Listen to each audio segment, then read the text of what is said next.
The Honda HR-V, CR-V, Pilot, Passport, and Ridgeline. They all have one thing in common. They never back off from a challenge. Available with all-wheel drive, the Honda SUV lineup has the performance you can count on and the capability to amaze.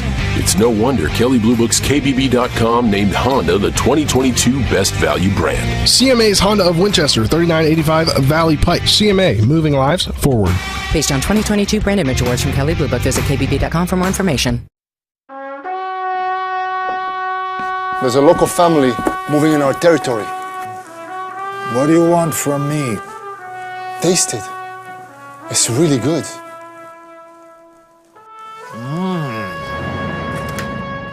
We'll go to the mattresses. It's not personal. It's strictly business.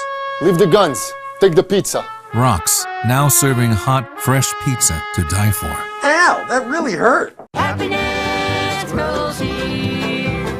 Orr's Farm Market. Spring has sprung. Time to head to Orr's Farm Market to find your flowers, veggie plants, bagged mulches, and potting soil. Visit our bakery counter to try our new homemade quiches, pepperoni rolls, and don't forget our pie flavor of the month for April, Boston cream pie. We have West Virginia food products, local coffee, honey, maple syrup, dairy, and meat. We have 25 new Orr's jam and salsa flavors for you to try. Check us out at orrsfarmmarket.com, and remember, Orr's Farm Market, happiness grows here. Ever try to collect on an insurance claim? Perhaps a homeowner's claim, auto accident, or fire. Insurance companies collect money from you for protection should something bad happen. And when it does, they don't want to pay, or they offer too little. At Mansion Ferretti, we have an attorney who worked defending insurance companies and knows all the dirty tricks they play to deny or lowball your claim. Call us today for help in getting what you really deserve. Mansion Ferretti, when you need justice. The following is a special sports broadcast presentation of Talk Radio WRNR Martinsburg. Play ball! It's time for the fun and excitement of West Virginia high school baseball.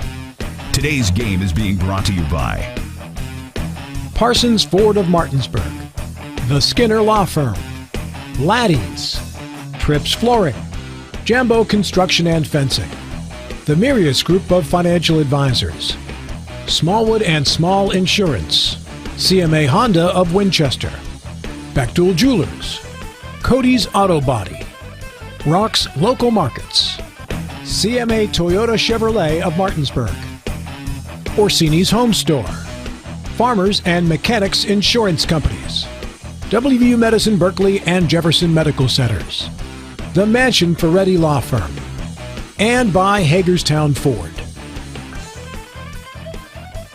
And now for the pregame show. Let's go out to the field and join our Talk Radio WRNR broadcast team.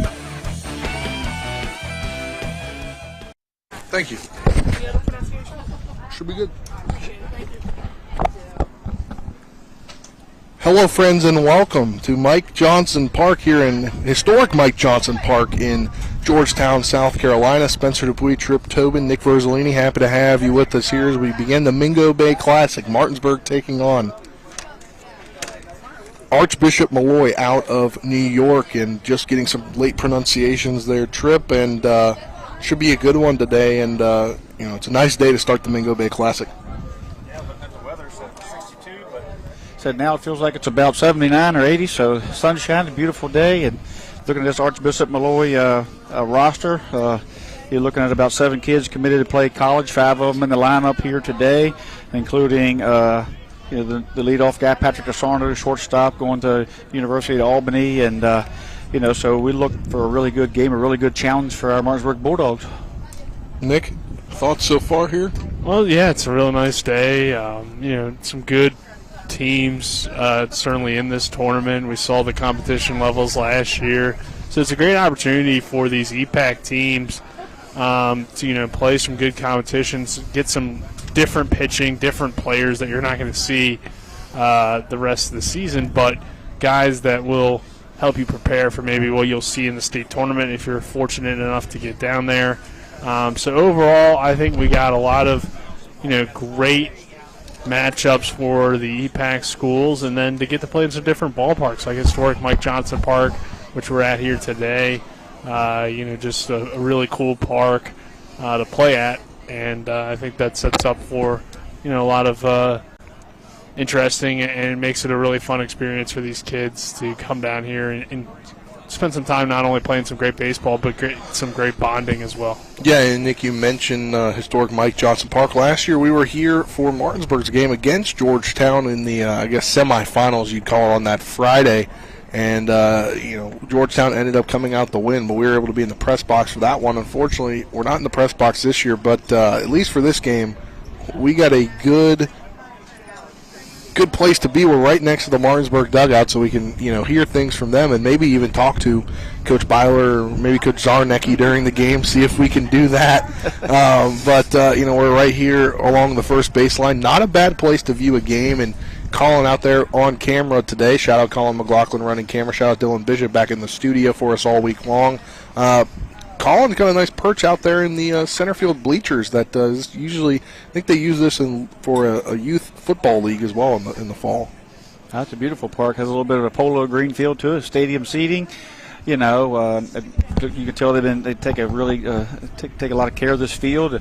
Watched the game before this a good bit, and true hops. Bermuda grass, and the sun doesn't really affect you too much here as far as in your eyes. That's just kind of coming here off the ocean here, headed back behind us. So maybe left field could be an issue, possibly, if the sun stays this bright. But I'm just looking forward to see some new teams. We already seen Jefferson today on Game Changer has taken a victory down here, I believe, over McClancy, another private school. So, what I like about it is we come down here and we think that we are just so outmatched because we're from West Virginia, or people think that, and these guys come down here and compete. I think it just shows all the talent that we have in this area. In our area, not this area. We're here on the countdown to first pitch, brought to you by Skinner Law Firm, injury and consumer rights lawyers. Call them at 304-245-6613. Go to skinnerfirm.com. We'll talk about the rest of the EPAC schools later on in the EPAC baseball roundup. But when we return, we'll have my interview with head coach of the Martinsburg Bulldogs, Aaron Byler. You're tuned in to EPAC baseball down here at the Mingo Bay Classic on Talk Radio WRNR and TV 10. Back in 2 minutes. Remember when you were a little kid and saw your first deer? Oh, how cute. As an adult, maybe you've had a different experience. Where'd that come from? Bambi mess up your dream machine? Call Cody's Auto Body today at 304-901-4777 and get the work done right the first time. Cody's Auto Body, 851 Wilston Street in Martinsburg, has a team of auto body professionals with a lifetime of experience putting your ride back together again, regardless of how it got that way. Cody's Auto Body. Looking for some nightlife? Then look no further. Laddie's Bar and Grill has a full bar and kitchen, pool table, and entertainment with great food at affordable prices. You can dine in or carry out by calling us at 304-263-5233. Laddie's is open Monday through Saturdays from 8 a.m. to 3 a.m. and Sundays from 10 a.m. to 3 a.m. We serve breakfast all day long, and our lunch and dinner specials are posted every day on our Facebook page. So stop on in to Laddie's Bar and Grill, located at 107 Lutz Avenue in Martinsburg. The Palace Lounge in Martinsburg is the place to be. Join us every night to relax and enjoy football or basketball games featuring either the Martinsburg Bulldogs, Shepherd University Rams, or West Virginia Mountaineers. We will have steak night every Wednesday, trip nights every Thursday, and now taco and margarita nights every Tuesday. You can find us on Facebook or call 304-267-7520. The Palace Lounge is located at 1350 Edwin Miller Boulevard in Martinsburg. With 4 new car dealerships and 4 used car dealerships in 3 states, Parsons is the largest used car and fastest growing new car dealer in the tri-state area. Take Parsons Ford with huge savings on hundreds of new Fords, financing from 0%, Parsons' goal of financing for all, and Parsons' famous above-market trade-in allowances that help make Parsons #1 for used cars too. See why so many won't buy anywhere but Parsons Ford in Martinsburg. We became #1 by making you #1 first. Parsons.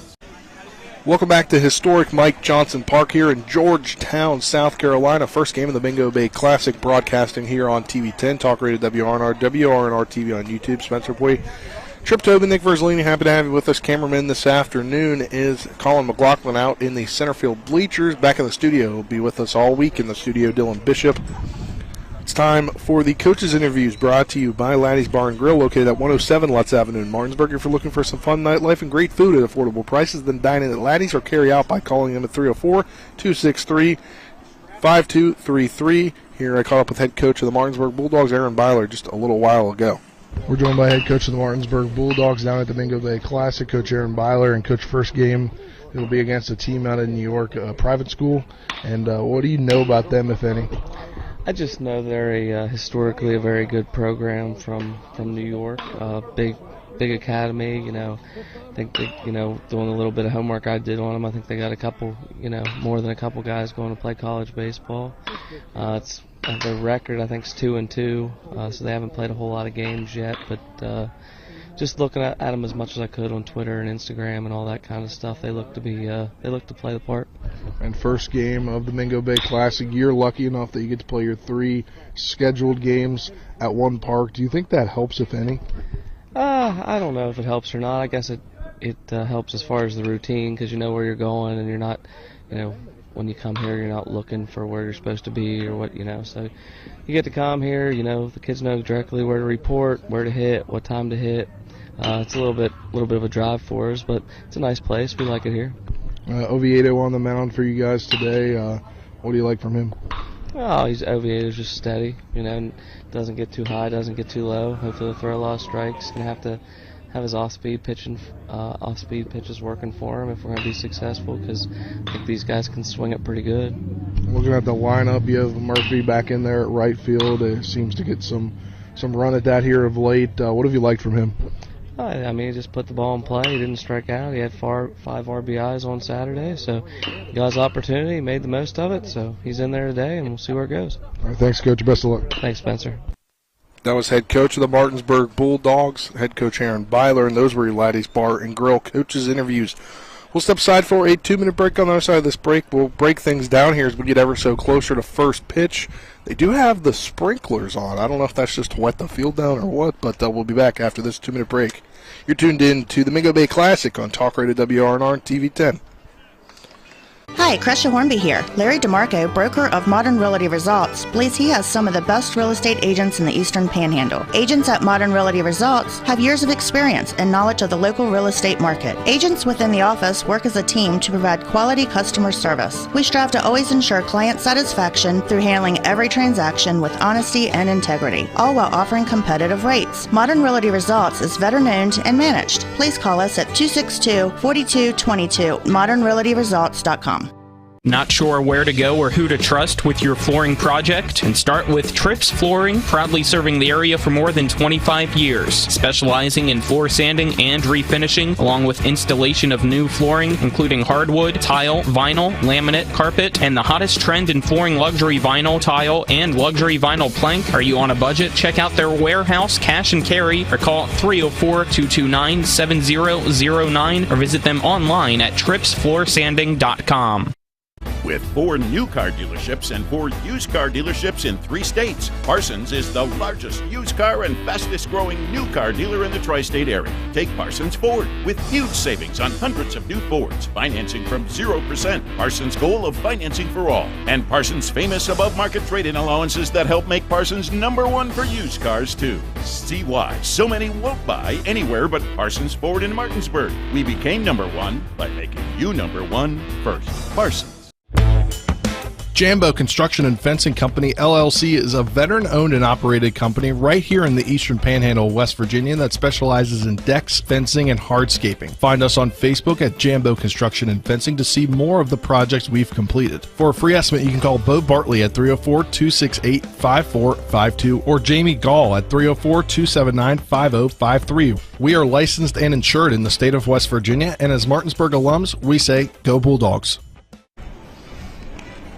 Welcome back to historic Mike Johnson Ballpark. Spencer Dupuis, Nick Verzolini, Trip Tobin, happy to have you with us here as we get you set for Martinsburg versus Archbishop Molloy out of New York.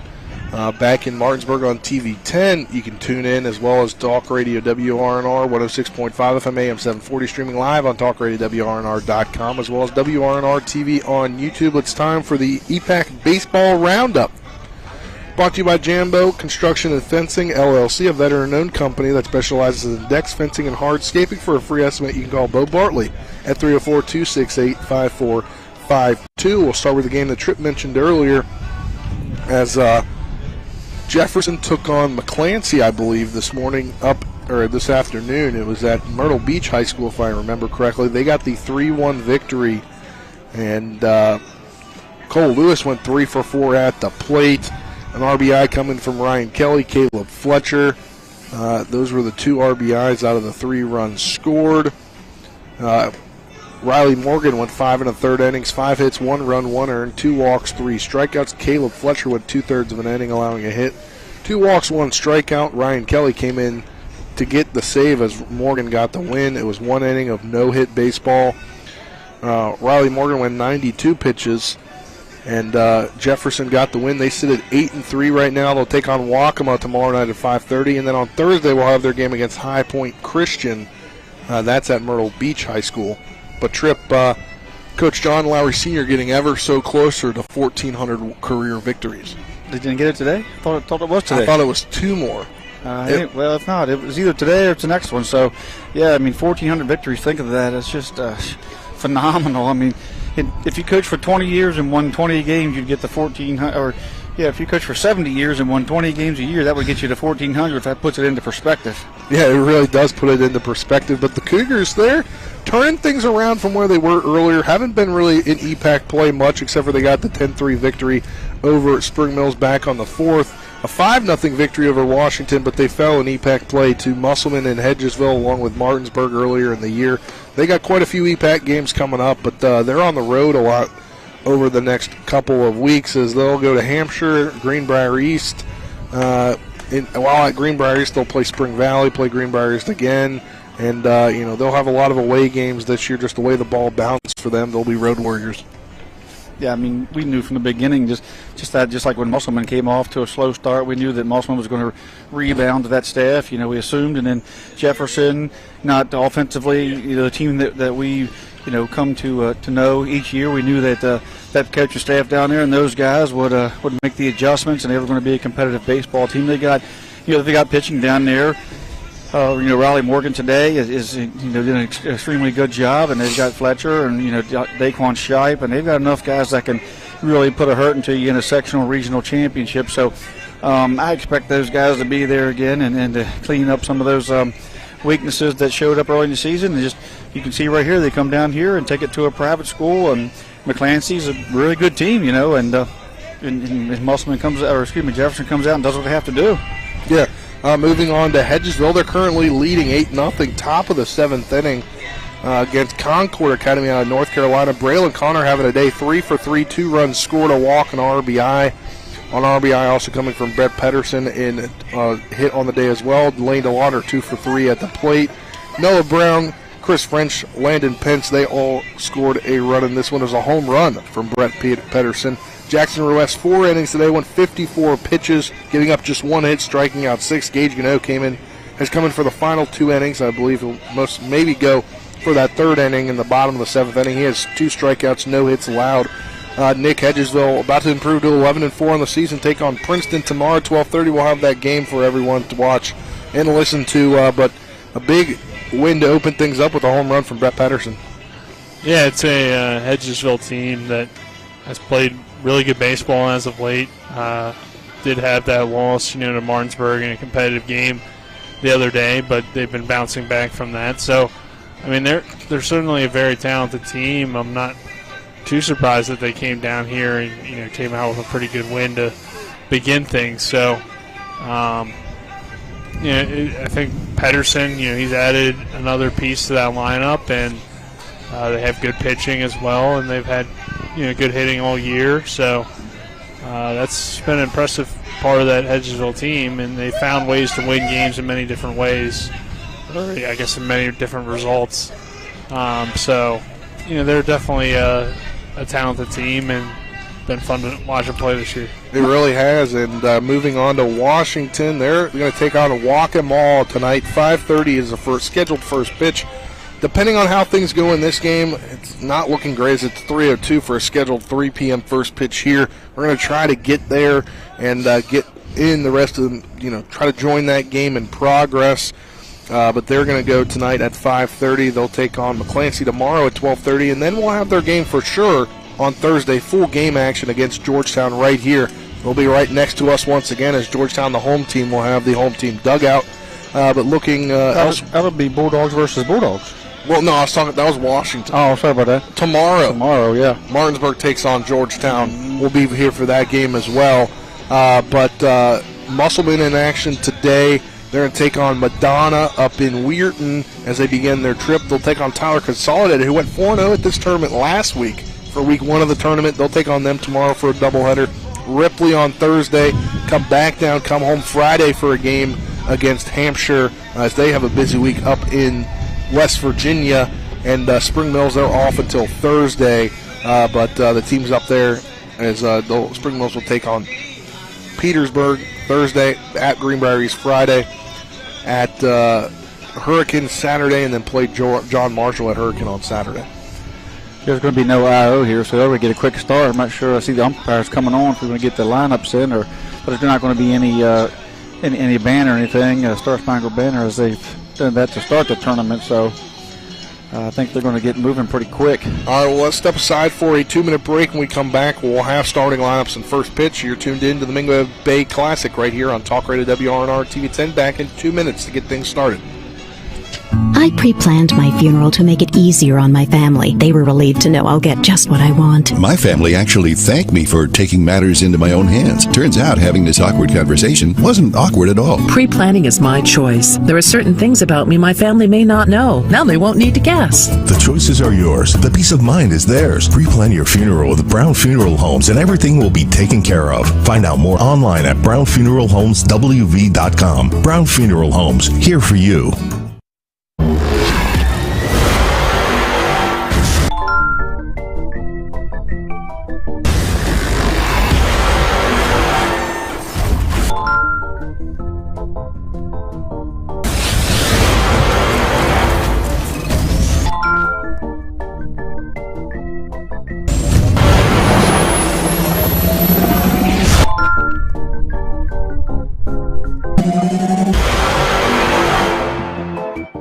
WVU Medicine, growing to meet the needs of our community with 8 new providers who've joined our medical staffs at Berkeley Medical Center, Jefferson Medical Center, and University Healthcare Physicians. Dr. Gitanjali Sangwan, Cardiology, Physician's Assistant Jada Brown, Neurosurgery, Certified Nurse Midwife Jennifer Glorioso, and the following nurse practitioners: Desiree Wolf, Pulmonology, Pamela Campbell, Nephrology, Jennifer Colvin, Neurology, Tori Linton, Orthopedics, and Dabney Wisecarver, OBGYN. Welcome to WVU Medicine.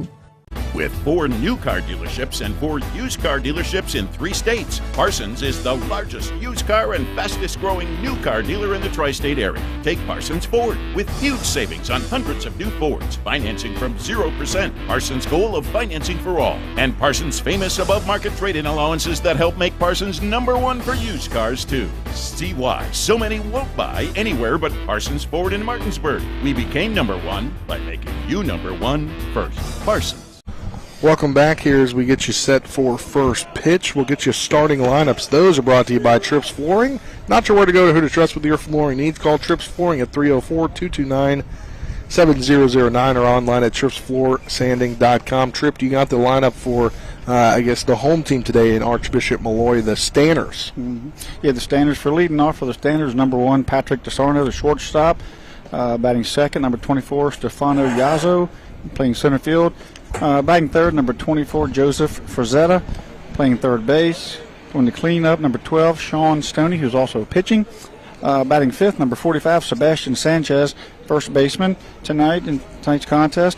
Batting sixth, #11, Anthony LaRussa, doing the catching. Doing the DHing tonight and batting seventh, #66, Gianluca DeJoy, playing right field. Batting eighth, #32, Kaylon Canella. In batting ninth, #27, Thomas Tabik, I believe, playing left field. And then being DH for playing second base, Julian Diaz. And for Martinsburg, leading off, the center fielder, #7, Jordan Camby. Hitting second, the pitcher, #24, Braden Oviedo. Hitting third, the third baseman, #3, Michael Lupus. Hitting fourth, the catcher, #4, Landon Sifford. Hitting fifth, the shortstop, #5, Carson Buber. Hitting sixth, the first baseman, #9, Owen Rubenthal. Hitting seventh, the left fielder, #25, Isaac Grove. Hitting eighth, the designated hitter, #8, Ben Reisenweber. Hitting ninth, the right fielder, Murphy Clement. As DHing is Reisenweber for Keegan Everhart at second. As we are getting ready to get things going here, While we have the time, let's just get in this 1-minute break to help us on the back end of things. So you're tuned into the Mingo Bay Classic. We'll be back in 60 seconds. We'll get you weather and first pitch. You're tuned into the Mingo Bay Classic on Talk Radio WRNR TV10. Back in 60 seconds, Dylan.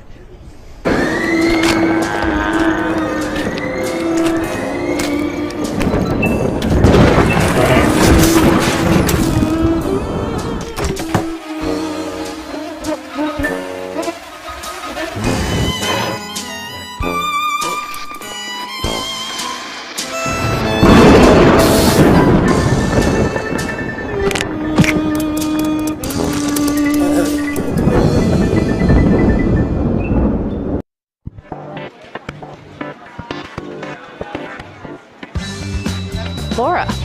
Hey, Laura. What's with the sunglasses? Ouch! The word is spreading. Bechtel Jewelers is home to some dangerously brilliant diamonds. See the difference at Bechtel Jewelers in Inwood. Sunglasses not included.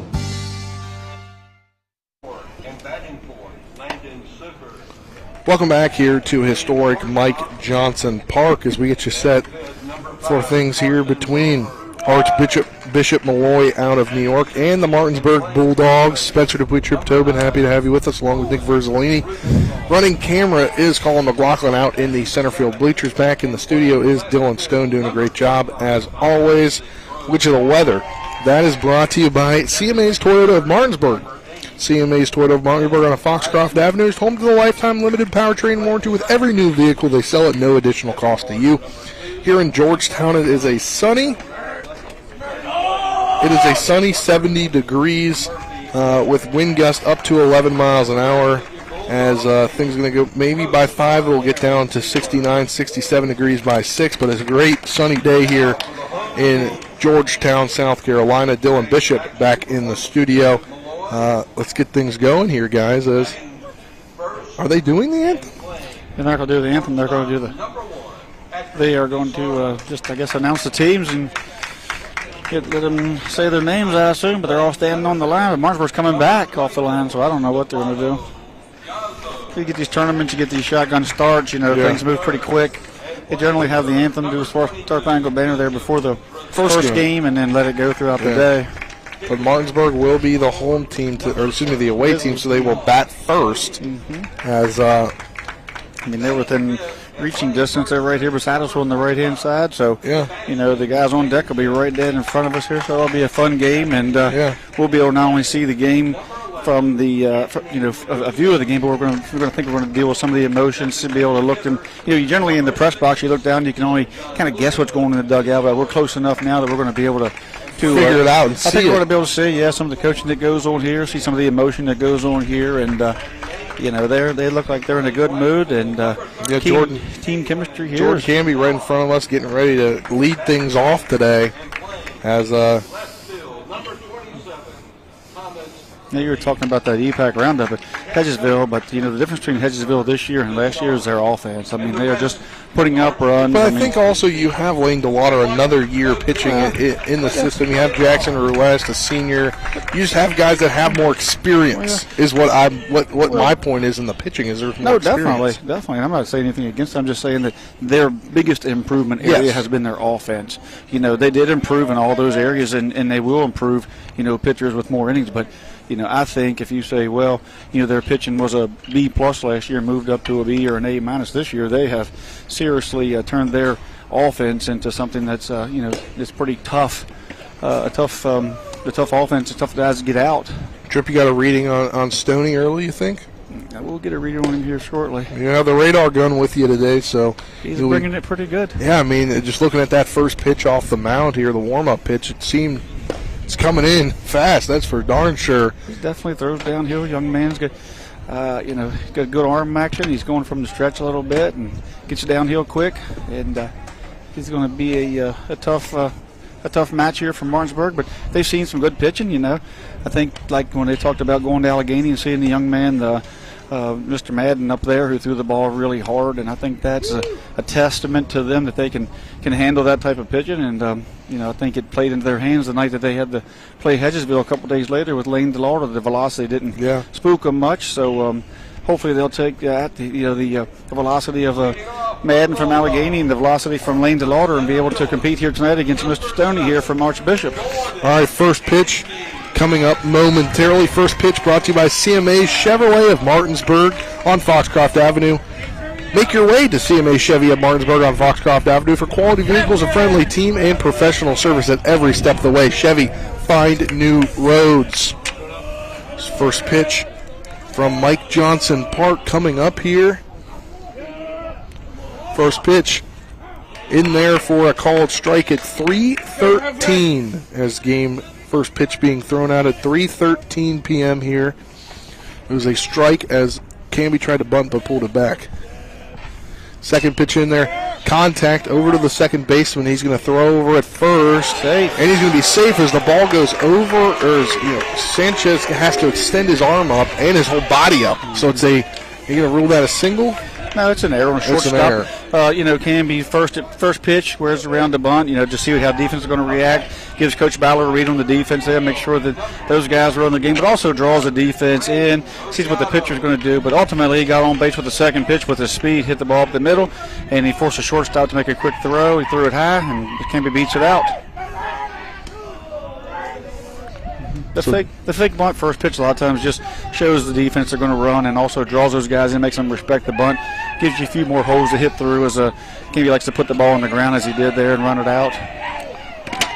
They try to throw things over to try to catch him. Running is Canby, but he gets back. That was an A move. So an E6 officially prior. Oviedo bunts great down the first base line. Canby is going to get over to second, and Oviedo's just not going to be able to run it out. Yeah, but a sacrifice bunt nonetheless. Pushed up the first base line. The first baseman and the pitcher had to make a decision on who was going to take it, who was going to take the bag, and it was just a beautifully placed bunt, and just luckily Stoney grabbed the ball without cleanly and just maybe was a half a step to the bag before Oviedo. I thought they may have a little bit of a collision there, but Stoney peeled off and Oviedo peeled off. But doing his job there, got a man in scoring position. Yeah, Mike Lupus due up to the plate here. Stoney not really worried about pitching from the stretch because he started the game from the stretch, so he likes it from the stretch apparently. And so it doesn't affect him with the base runners much. First pitch into Lupus is high for ball one. 1-0 the count. Archbishop Molloy looks like the LA Dodgers out there with that uniform, white with the blue trim. Martinsburg in the orange tops with the white bottoms with the black letters and the white trim.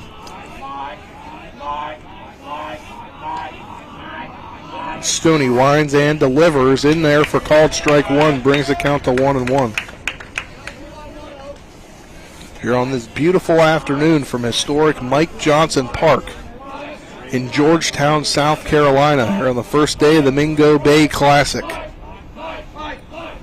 Another pitch. That one goes to the backstop. Canby will take third. Thinks about going home, but he just winds around the base, comes back to third, and now Martinsburg has a runner 90 feet from scoring with just one out. As Canby reached on the E6 to begin things here today. An early run, an early lead could be helpful for Oviedo on the mound. And that bunt does a lot of things. Gets him over to second. Dirt ball. Now he's going to score on a sac fly, looks like, possibly, if it stays in. That one goes out of play, the foul ball. But what the bunt does, it gets Canby over in the scoring position, and he reads the dirt ball. And now Canby is going to force Stoney to keep the ball up out of the dirt for Lupus. Going to give Lupus better pitches to hit since he's on third. So it does a lot of things when you get a guy on third. It doesn't allow the pitcher to throw the ball in the dirt when he's up 0-2, and so he's going to have to come to Lupus to keep the ball out of the ground. 2-2 delivery outside for ball three, brings the count full at 3-2. I think Lupus has to settle on fastball here and try to hit it as hard and far as he can up in the air, drive this run in. Stoney 3-2 delivery, and it'll walk him. Lupus takes the walk down to first base. Runners on the corners with one out now. That was a great at bat by Lupus. It's a tough pitch to take, but it was away. right-hander coming from the right side across the plate. It's really tough for the right-handed batters to take with that kind of velocity, but Lupus seen the ball well and took the pitch, and it was a called ball for men on first and third, 1 out. 2 up to the plate now. Landon Sifford doing the catching today. As always, they'll throw back over to try to check Lupus at first. So that was a great play on Archbishop's part because they got to Landon to show his hand there a little bit as he was going to bunt there. So a lot of times first and third, the young pitchers, you need to throw over, and that'll kind of give you an idea what the batter's going to do. He's going to bunt. Pitch to Sifford. He's going to bunt it down the line, and it's going to go foul. Great play. Safety squeeze there. Nice play. First and third, safety squeeze is a great play because the first baseman has to hold the runner. Third baseman has to stay even with the runner. So, if you attack a line, you can get a run in and also get on base yourself. So, I like that play. I like that situation. And great play by both teams. Stoney for throwing over and getting Landon to show his hand. And then Martinsburg was staying with the game plan here and trying to get that run home. Stoney's winds and delivers in there for strike 2. Curveball count. Front catcher's indifference with 1 out. Let Lupus move up. So now 2 strikes. Landon's seen his curveball and his fastball. He's going to have to see what he can do here with the 2-strike pitch. The 0-2 delivery low for ball 1.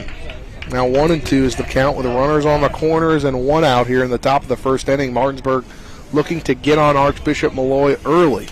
Great job by the catcher there. Ball got away from Stoney and got down the dirt on the right-hand side. Stoney's pitch in there outside for ball 2.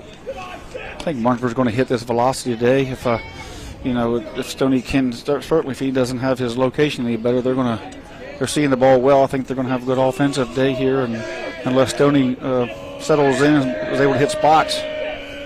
2-2 delivery outside for ball. Another strike 3 called. A little late reaction from the umpire there, but that's the second out of the inning. As coming up to the plate now is Carson Boover, the shortstop. It's a nice job there by Stoney with a curveball there that broke and froze Sifford a bit there. But if he can get that pitch going, then if you locate that pitch in any part of the count, then he's going to be tough to hit. First pitch into Boober is high for ball 1. He hasn't had a lot of control of his fastball, so at some point in time he's going to have to go to his curve and just stay with it until he can find it this inning. Winds picking up here. Breeze is about 10 miles an hour, the weather said earlier. Stoney's pitch to Boober. He just cannot find that fastball. Outside for ball 2. That pitch was up, that pitch was out. We've seen a couple balls almost get away on the outer left-handed box low. Just find his release point here. First inning for Stoney on that mound.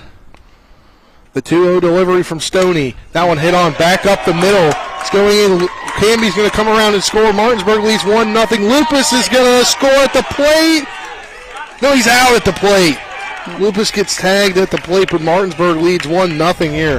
That'll do it for the top of the first inning. We'll be back after this 60-second break as Martinsburg will now go in the field in the bottom of the first. You're tuned into the Mingo Bay Classic on Talk Radio WRNR and TV 10. Back in 60 seconds. Not sure where to go or who to trust with your flooring project? And start with Trips Flooring, proudly serving the area for more than 25 years, specializing in floor sanding and refinishing, along with installation of new flooring, including hardwood, tile, vinyl, laminate, carpet, and the hottest trend in flooring, luxury vinyl, tile, and luxury vinyl plank. Are you on a budget? Check out their warehouse, cash and carry, or call 304-229-7009, or visit them online at tripsfloorsanding.com. Looking for some nightlife? Then look no further. Laddie's Bar and Grill has a full bar and kitchen, pool table, and entertainment with great food at affordable prices. You can dine in or carry out by calling us at 304-263-5233. Laddie's is open Monday through Saturdays from 8 a.m. to 3 a.m. and Sundays from 10 a.m. to 3 a.m. We serve breakfast all day long, and our lunch and dinner specials are posted every day on our Facebook page. So stop on in to Laddie's Bar and Grill, located at 107 Lutz Avenue in Martinsburg. Welcome back to historic Mike Johnson Park. Bottom of the first inning, Martinsburg up 1-0, giving Oviedo a lead to start things off. Trip, how important is that? That was, great to get that run in. The ball was hit sharp enough that it made it tough on Lupus to get around the bases. And then he came in. He didn't actually didn't slide there. He kind of tried to slide side slip around the tag. I'm not sure if he didn't think he was going to get the throw would be that strong.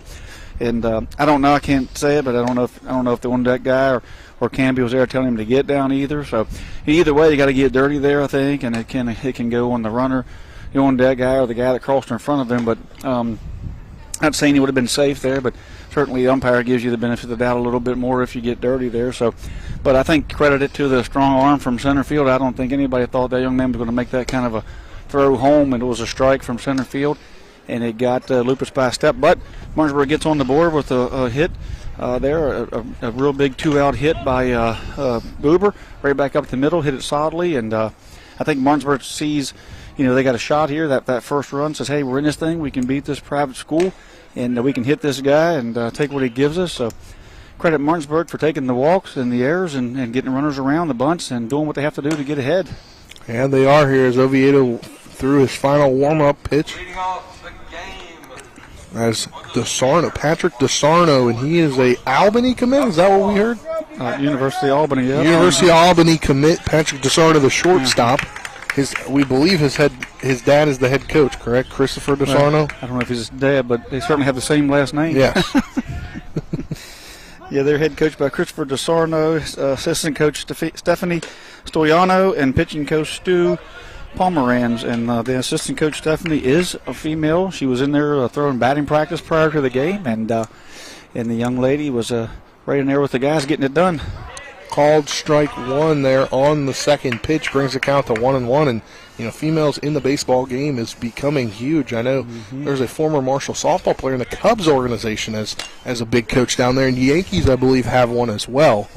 But growing in baseball are women, and it's great to see the equality of everything in baseball. I'm interested to see how Oviedo handles this lineup. Yeah. Probably the best team he's pitched against since coming up to varsity. Yeah, no doubt. Sophomore's got a big game ahead of him. I said, hey, have a good game. How you feel? And he said, nervous. The 2-2 delivery in there low for ball 3 brings the count full at 3-2. But he's got guts. You have to play with butterflies in your belly when you're playing these big games, and you got to want that spot. And when he got the call, he went right after it. Oh. I like that start. Yeah, I thought that might have got him. A great pitch right there. I think, that could have went either way to start Martinsburg off with a called third strike or a walk. Didn't go Martinsburg's way there. Oviedo placed it just under the kneecaps there. So here we go with DeSarno, the commit out there. I'm sure has some speed. He's getting out to a good lead. Yeah, up to the plate now is Yozo. Yozo takes the first one for a ball, 1-0. Yazo. Collins been joined out there on the center field bleachers by a group of people up in the top right. Oh, that's his fan club. Second pitch in there, called strike one as he gets it in there. Not too far from the one that got away from him there in the 3-2 pitch. But if he can live down there, he's going to be successful. I wouldn't be too concerned if I was Coach Ballard that he just missed down low. Checks the runner at first and nearly gets him. Yeah, he skipped it over there, and Rubenthal did a nice job letting the ball travel, picking it, laying the tag down. That was a bang-bang play, so that'll keep a little closer. 1-1 delivery, catches the zone for called strike 2 as Oviedo's getting it in the zone early. Curveball. Yep, he's throwing his pitches for strikes, and to see how he... That one swung on and hit right over to Lupus at first. Third. They try to double him up at first. Fortunately, DeSarno gets back in time, but a web gem over there by Mike Lupus at third, the uncommitted Mike Lupus. Great looking to get some attention over there. If that ball would have been up a little bit where he could have handled it above his waist, he'd have made he has a DeSarno at first, but he had to go down the dirt to get it and then get back up and make a strong throw. Just a great play over there on the ball. Hit hard. First pitch into Frazetta is up for ball 1. High for ball 1. That ball gets by the Lupus. That could be a double down the corner the way it was hit. Try to check the runner once again. He's back in time in DeSarno. What I like about these guys come down here and all of a sudden, they got to grow up. All of a sudden you're seeing a sophomore here who's playing big league baseball, and then he's just stepping up to the plate here. And Oviedo's pitch in there, fouled off, goes out of play, and very tight, condensed area here. That went out in the street. Went out in the neighbor's yard. Probably. But he's stepping up to the occasion for a young man, and tip my cap to that as he stands out there and stands tall. Back in there, he gets him at first. He gets the Albany commit on the throw over, and 2 outs now in the inning. I mean, that was 3 times he threw over there. 2 times, or 1 time was really close. I could have went either way. The other time, I think they got the right call for sure, but that time he got him, and not really leaning, and just a good pick play there by him. I don't think he thought that he was going to come over. He kind of caught him flat-footed. 1-1 delivery by Oviedo, and that hits the batter. He'll take the base on the hit by pitch for Zeta. Zeta took it on the elbow, gave him a stinger. But back to the pickoff. Not to say he didn't think he was coming over here. I think he just didn't think he had that kind of a move there after he showed him a couple of moves and he got back on. He just took it up a little notch. Stoney, the pitcher, up as Frazetta got hit a little bit. They wanted to check on him. He's got a stinger on that elbow. He hands his batting gloves over there to Stephanie Stoyano, the young lady. She's coaching first here for the Stanners. First pitch into Stoney is popped up. Straight up. That one coming in for it is Clement, but it'll go out of play. Not a tremendous amount of foul territory here. We're very confined in this space, you would say. Mm-hmm. I think confined is the right word for the foul territories. Yeah, I mean, we're only, 10 yards from the first baseline? Yeah, we're probably about, 10 yards from home plate? Well, maybe a little bit more. Maybe 15. Yeah.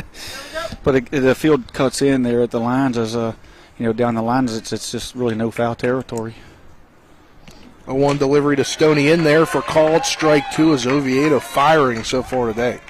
Once the foul lines get in beyond first and third base, they draw into the outfield, which creates a tight line down right and left field.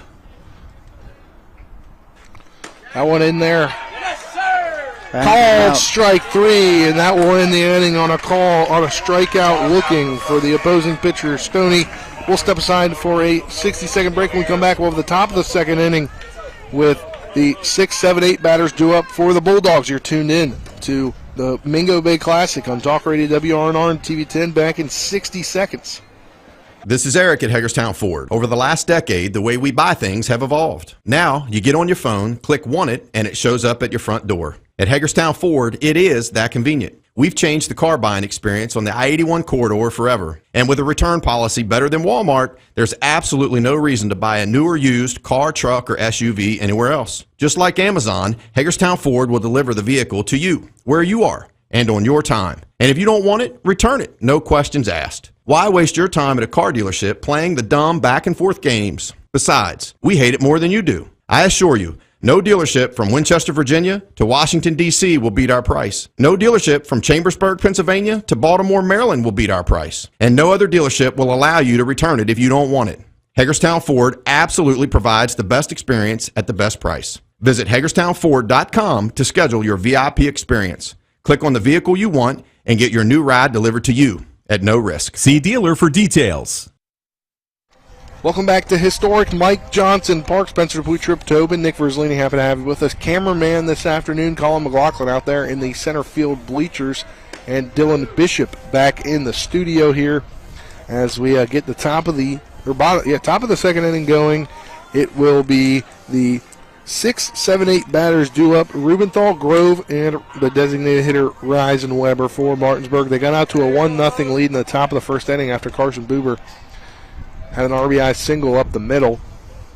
And Lupus tried to come around and score for the second run. Unfortunately, he got tagged out at the plate. But a 1-0 lead as Bulldogs come up here in the top of the second inning. Left-handed Rubenthal come to the plate here. See what he can do to get things started. First pitch in there, a called strike 1. Rubenthal's been hitting the ball pretty well last few games, so. Hits the ball well. Second pitch in there, a called strike 2 as Stoney's firing right now to start things out 0-2. That's what you don't want. You don't want to let this guy get grooving and find the strike zone. So to have to get this ball in play. 0-2 delivery, swung on and missed for strikeout number 2 for Stoney. That one swinging, the first one on Siffert was looking. Here's who brings up 7th batter in number 25, the left fielder, Isaac Grove.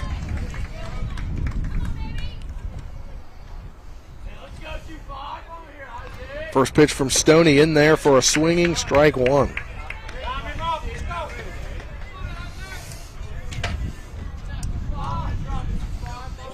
Batter's low. The 0-1 delivery low for ball 1 brings the count to 1-1. You getting a track there on the number for Battery's low on the gun, so probably not going to know. Darn. I'd say it's throwing about 83, 84. The 1-1 delivery fouled off to the backstop. Did it knock it out, Nick? Yeah, it did. Yeah. Mm-hmm. But we're not too far away, so yeah, I'll head over in between. 1-2 the count here on on Grove. 1-2 delivery. That one popped up in the infield. Coming in to ground is Diaz, and Diaz will make the catch for out number 2.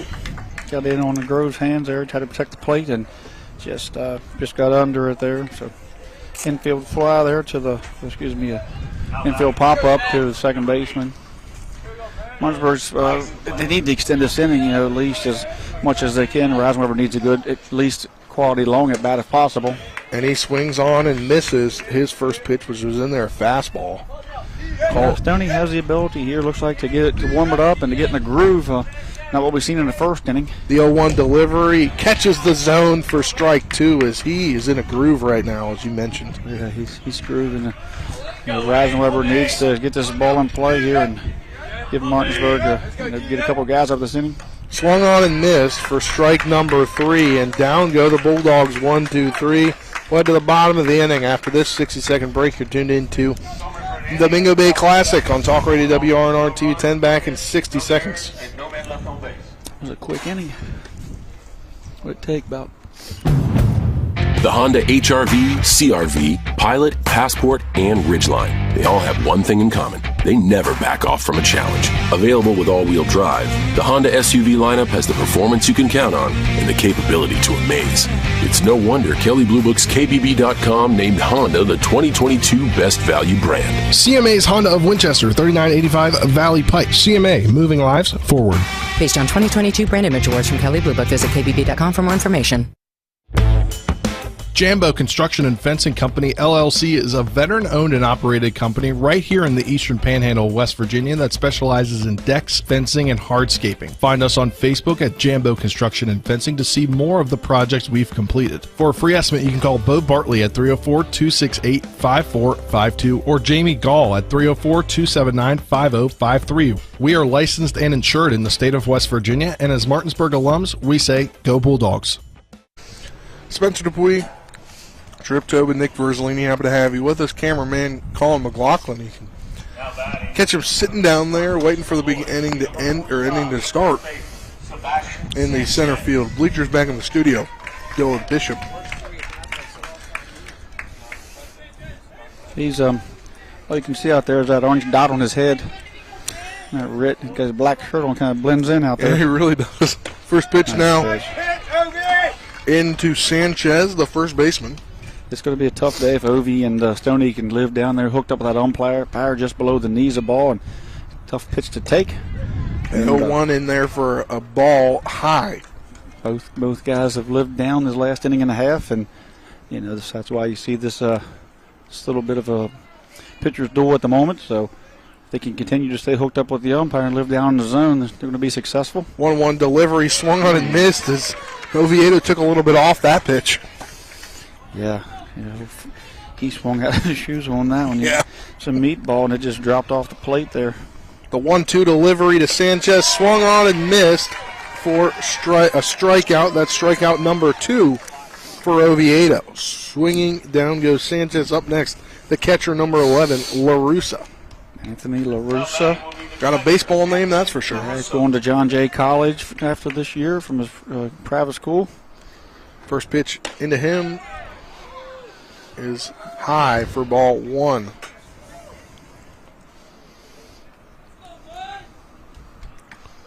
Oviedo getting set. Will pitch the 1-0 delivery high for ball 2-0. As he's behind the hitter now is Oviedo. We mentioned Albany, New York. The D1 was DeSarno, but the second batter, Yazzo, is going to Middlebury College, and then Fezretto is going to New Haven.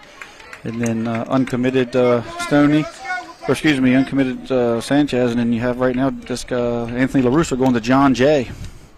I believe Fezretto is going to, I'll see it here in a minute. But 3-0 delivery in there for called strike one on LaRusso.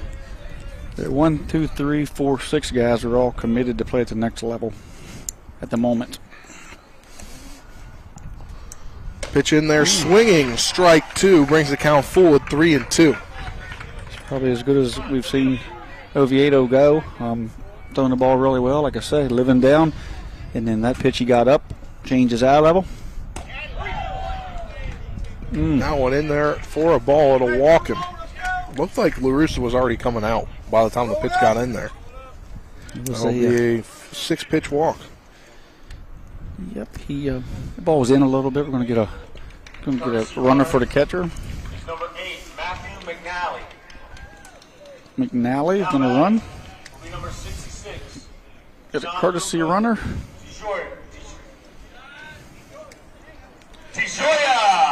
DeJoya, the designated hitter, due up. I was waiting for the PA guy because I already forgot what the coach told me as we were getting ready to go on air earlier this afternoon. But DeJoya, first pitch into him is in the zone for strike one.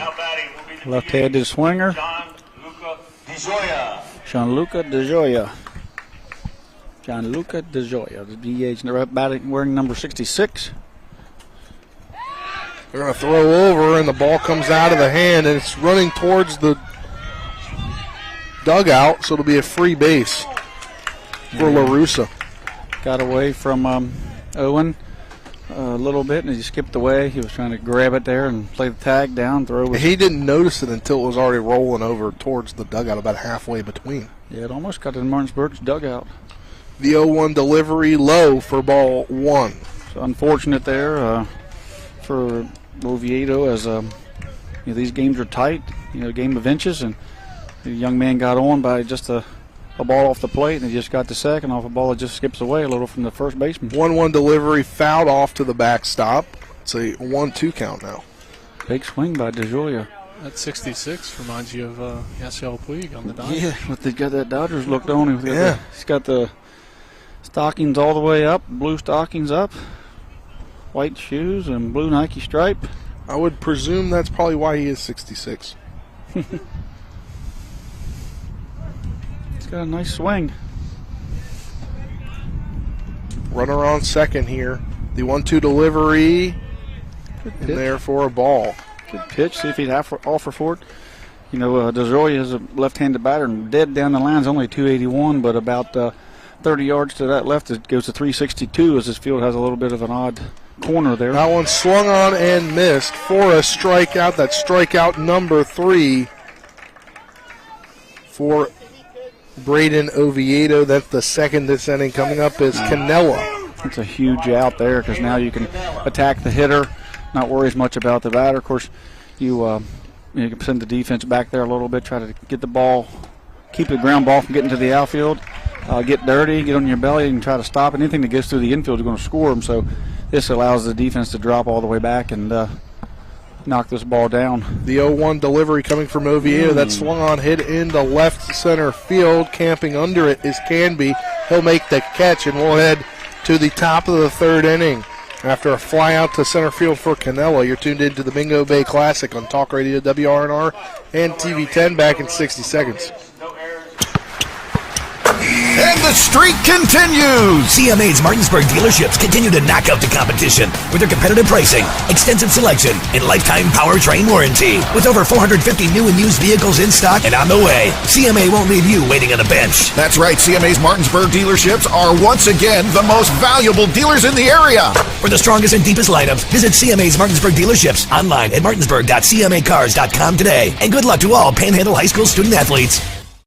Looking for some nightlife? Then look no further. Laddie's Bar & Grill has a full bar and kitchen, pool table, and entertainment with great food at affordable prices. You can dine in or carry out by calling us at 304-263-5233. Laddie's is open Monday through Saturdays from 8 a.m. to 3 a.m. and Sundays from 10 a.m. to 3 a.m. We serve breakfast all day long, and our lunch and dinner specials are posted every day on our Facebook page. So stop on in to Laddie's Bar & Grill, located at 107 Lutz Avenue in Martinsburg.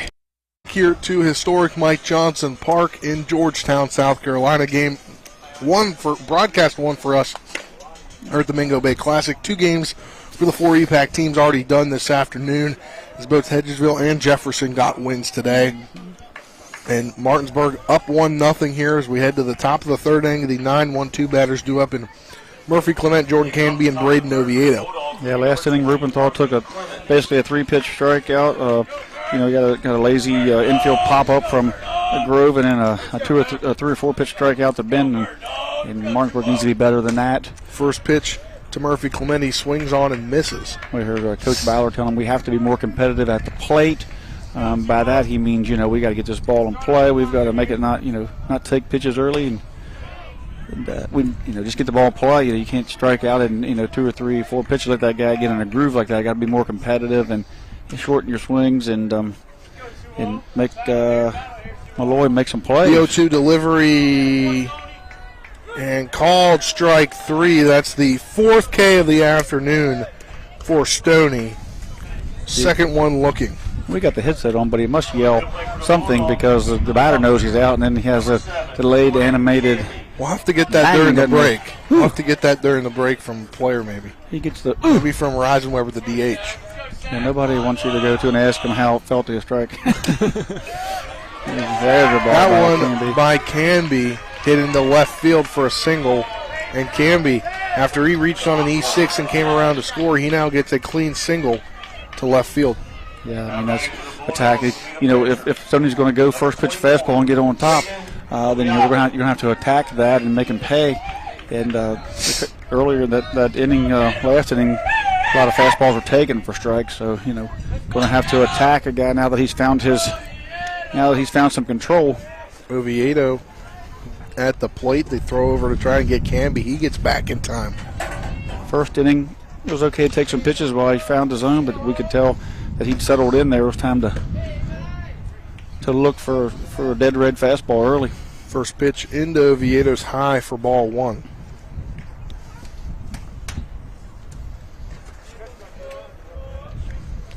Stoney on the mound for Archbishop Molloy out of New York. As Oviedo steps out, gets time called. Yeah, he got froze up there. Stoney got a lot of. It took some time over there, keeping an eye on Canby. Oviedo asked for time, was granted for the pitch. Pitch high for ball 2. Something happened there on that pitch. Stoney didn't like the way he landed, didn't get much on that pitch, and he just sailed high on him. A lot of velocity off of it, unless it was, not sure what the pitch was. The 2-0 delivery, high for ball 3. Yeah, it looks like he's trying to throw something off speed there. It's not breaking if it's a curveball. You don't see much spin on it from this angle, but I'm not sure what pitch he's working on for whatever it is. It's got him in a 3-0 jam. Taken all day long. 3-0 delivery in there, called strike 1. He was taken all the way, kind of walking it. Kind of walking around there in the box, trying to distract him a little bit, and have to take in that situation for sure. Canby on first. 3-1 delivery from Stoney. That swung on, hit into middle center field. Camping under it is Yozo. Yozo comes up and makes the catch for out number 2 on the F8. Not a terrible at bat there. 3-1 count. Looking for something to drive. I just got under it a bit, and wind's kind of kicking around there. You see the flag up there is blowing back in, so it pulled that ball in, like you said, to shallow center field. Yeah.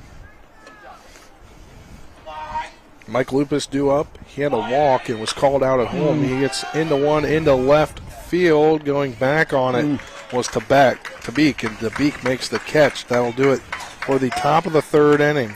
After the F7 there, We'll step aside for a 60-second break. When we come back, we'll have the bottom of the third inning. You're tuned in to the Mingo Bay Classic on Talk Radio WRNR and TV10. Back in 60 seconds.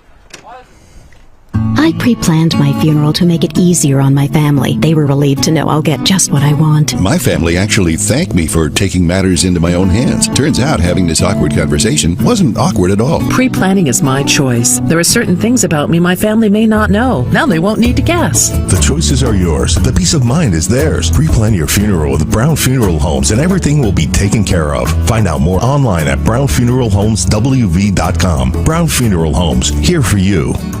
Not sure where to go or who to trust with your flooring project? And start with Trips Flooring, proudly serving the area for more than 25 years, specializing in floor sanding and refinishing, along with installation of new flooring, including hardwood, tile, vinyl, laminate, carpet, and the hottest trend in flooring, luxury vinyl tile and luxury vinyl plank. Are you on a budget? Check out their warehouse, cash and carry, or call 304-229-7009, or visit them online at tripsfloorsanding.com.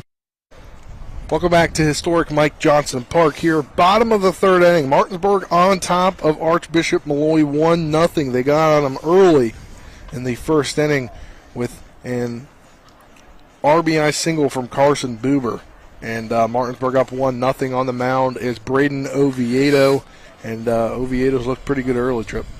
Yeah, he looked really good. I mean, for the sophomore, what else could you ask for after 2 innings? I mean, hope he can keep it up and keep these guys off balance and live down, at the knees like he has been. But, it's just amazing how when you come down here and you play these really good teams, how you step your game up, and you just, it's just why teams like to come here, like to come to tournaments, come to play and challenge yourselves and, force you to become a better baseball player. I think these things, these tournaments down here, though, they're a bit costly, and some would say that, I'm not sure why you do it or what have you, but I think, I can see both sides of it, but definitely I think when you come down here and play teams that are, very good programs, it certainly makes you step up your game and see where you stand with some of the best in the East Coast here. Number 27, the left fielder, Tabik steps in, swings on the first one and misses. It's the 9-1-2 batters due up in Tabik, DeSarno, and Yazoo. Second pitch in there to the backstop comes off the glove of Siffert. Yeah, I think I would think that the the instructions here for this inning is to let's get this number 9 guy so we don't have to face the top with men on base because you got those 3 or 4 college commits coming up and we already seen that DeSarno what he can do. That one bunted down the line, and it's going to go foul. But that one pretty far down the line before it went foul. Yeah, it might have been better to go get it. Possibly just go get the baseball and get the out instead of let it go foul. They had the out there and kind of maybe give it away. But, it was a tough call there. Could have kept it fair and tug him. But 2 strikes now on the young man. 1-2's the count. Nobody on top, bottom of the third inning. The 0-2 delivery in there, swinging strikeout for Tebek. That is the 4th strikeout of the game for Braden Oviedo. We'll head back to the top of the lineup in Patrick DeSarno, who walked and got checked or got called out, picked off. Yeah, that's a great job there by Oviedo. I mean, I think they had him out on that play, Oviedo, and Rubenthal didn't attack it, but he come back and got the guy himself. But first pitch to him is going to be a single as you can to right field, and there goes the no-hitter. Well, that's just third inning. That's just what you don't want to do there. I mean, that's what he knew he's going to get his base yesterday. Yeah. There's no way around it. But you have to do what Oviedo did and get the number 9 guy out to limit the damage. These guys at top are going to hit the baseball. There's nothing you can do about it. You don't expect to shut this team out, but you want to limit the damage and compete and not let the bottom guys on for these guys to get RBIs. Had an interesting sound off the bat. He went with the pitch. It was an outside fastball. Yeah. He drove it that way. First pitch swinging, attacking Oviedo there. So he knows Oviedo's found some control, and he did walk last time, but I don't think he's walked anybody since. Now when I back up the middle, it'll go out to left field. So 2 back-to-back hits for Archbishop Molloy. Both going the opposite way. It'll be 2 back-to-back singles. I can tell you that. 2 on, 1 out. That Yazoo was the one who hit that rocket over to Lupus last time, and he got all of that one too. I mean, he was due at this point, right? He's putting He's got 2 barrels so far this game. He hits the ball hard. That's Frazetta, and Frazetta gets kind of taken back as he was hit last time and nearly hit this time. We got men on first and second here. Martinsburg's in a double play defense. Number 3 batter up. The 1-0 delivery that popped up, but out of play. We've got sort of no hold here at first, where you have first baseman just kind of shadowing the guy on first. Owen is just behind him, kind of calling a back pocket defense, and middle's playing double play depth, holding the runner. Can't call it. In there for a ball, brings the count to 2-1. He checked a little bit, but the umpire's in the sea. Can't really, on a right-handed batter, tough call. Not much they could do there. 2-1 low for ball 3, brings the count to 3-1 with runners on first and second after back-to-back hits for Archbishop Molloy. Yeah, Frazetta here hit by a pitch last time. Probably one of the bigger young men and stronger young men in that dugout for Zequez. That one in there for called strike 2, brings the count full. Third ball coming in there at 3-2. A lot of faith in that pitch there. So now, Oviedo's in a tough spot here at 3-2. Can't give it up, but he can't give a meatball. That one popped out, foul. Can't give in to this young man with a pitch dead red across the plate. So he's going to have to find his best pitch here, and he needs to throw a strike and hopefully get some soft contact. Maybe get a double play ball or something over to Lupus, who's back a step, kind of in a little bit of a no double defense there. Maybe he can get something, tag on the bag, come across. Full count pitch, low or high and outside for ball 4. Bases loaded, 1 out. Just missed theirs, but got ourselves a little jambo jam. Double 1 pitch away for the double play, possibly. Sean Stoney. Last time Stoney came up, he struck out, and that's what the doctor would order here. If you could ask for anything, the double play ball or another strikeout would be big here. Go up as Stoney. Stoney puts one on the ground. They're going to get the out at home, but let Stoney go to first on the fielder's choice. Wow. But you get the out at home. You don't let the ball game get tied, and now you have 2 outs where you can get anybody out at any base. Well, Stoney, struck out the last time. They went for a squeeze. It went right to the pitcher, and it was a great play as Oviedo came down the line, called it in his glove and flipped it with the glove. Never got it into his bare hand. Made a perfect flip to Sifford, and they went for a surprise squeeze, but he kind of burned it a little too hard. But it was still the great play by Oviedo to get the ball and flip it. McNally running for the pitcher in Stoney for the courtesy runner. Got the. You feel about going for the squeeze there, Trip? Yeah, it was. If he gets it one side or the other, it's a tie ball game. And I don't think they get him out. I think it's a great play. It just was not a. I guess you don't want to call it a bad bunt, but it was a. Yeah. It was a bad bunt. That's the way to describe it. Pushed it too hard and didn't find the line and got her back to the pitcher, which is the place you do not want it to be. They had to change here. I think the umpires got together and the courtesy runner had to get changed for something or reason. But now we got Macchiazza. Yeah. Mm-hmm.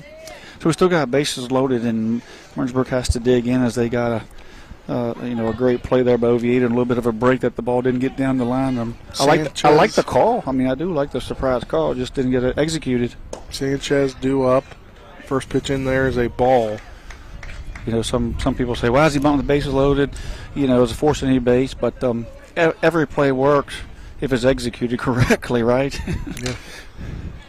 Oviedo, after this foul, will be at 50 pitches on the afternoon, and Mingo Bay Trip does a different.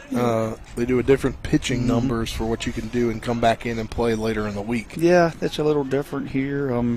They instead of having, I think we have 4 breakdowns, but there's a foul ball there as Sanchez was trying to go ahead 4 with that swing. He got after it.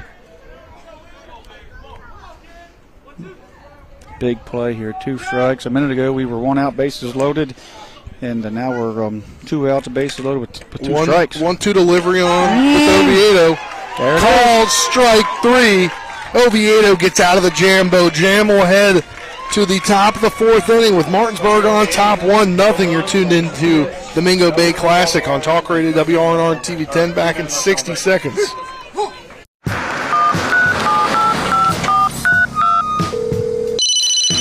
Hello? We're here again 3 times in the past 2 days. You're where? Bechtel Jewelers. Look. Can Mom hear you? No, she's in a diamond coma. Get her the pendant, or I will. Hey, that's my credit card. What? Can't hear you, Dad. You're breaking up. It's going to take more than a crying baby to wake her out of this diamond coma.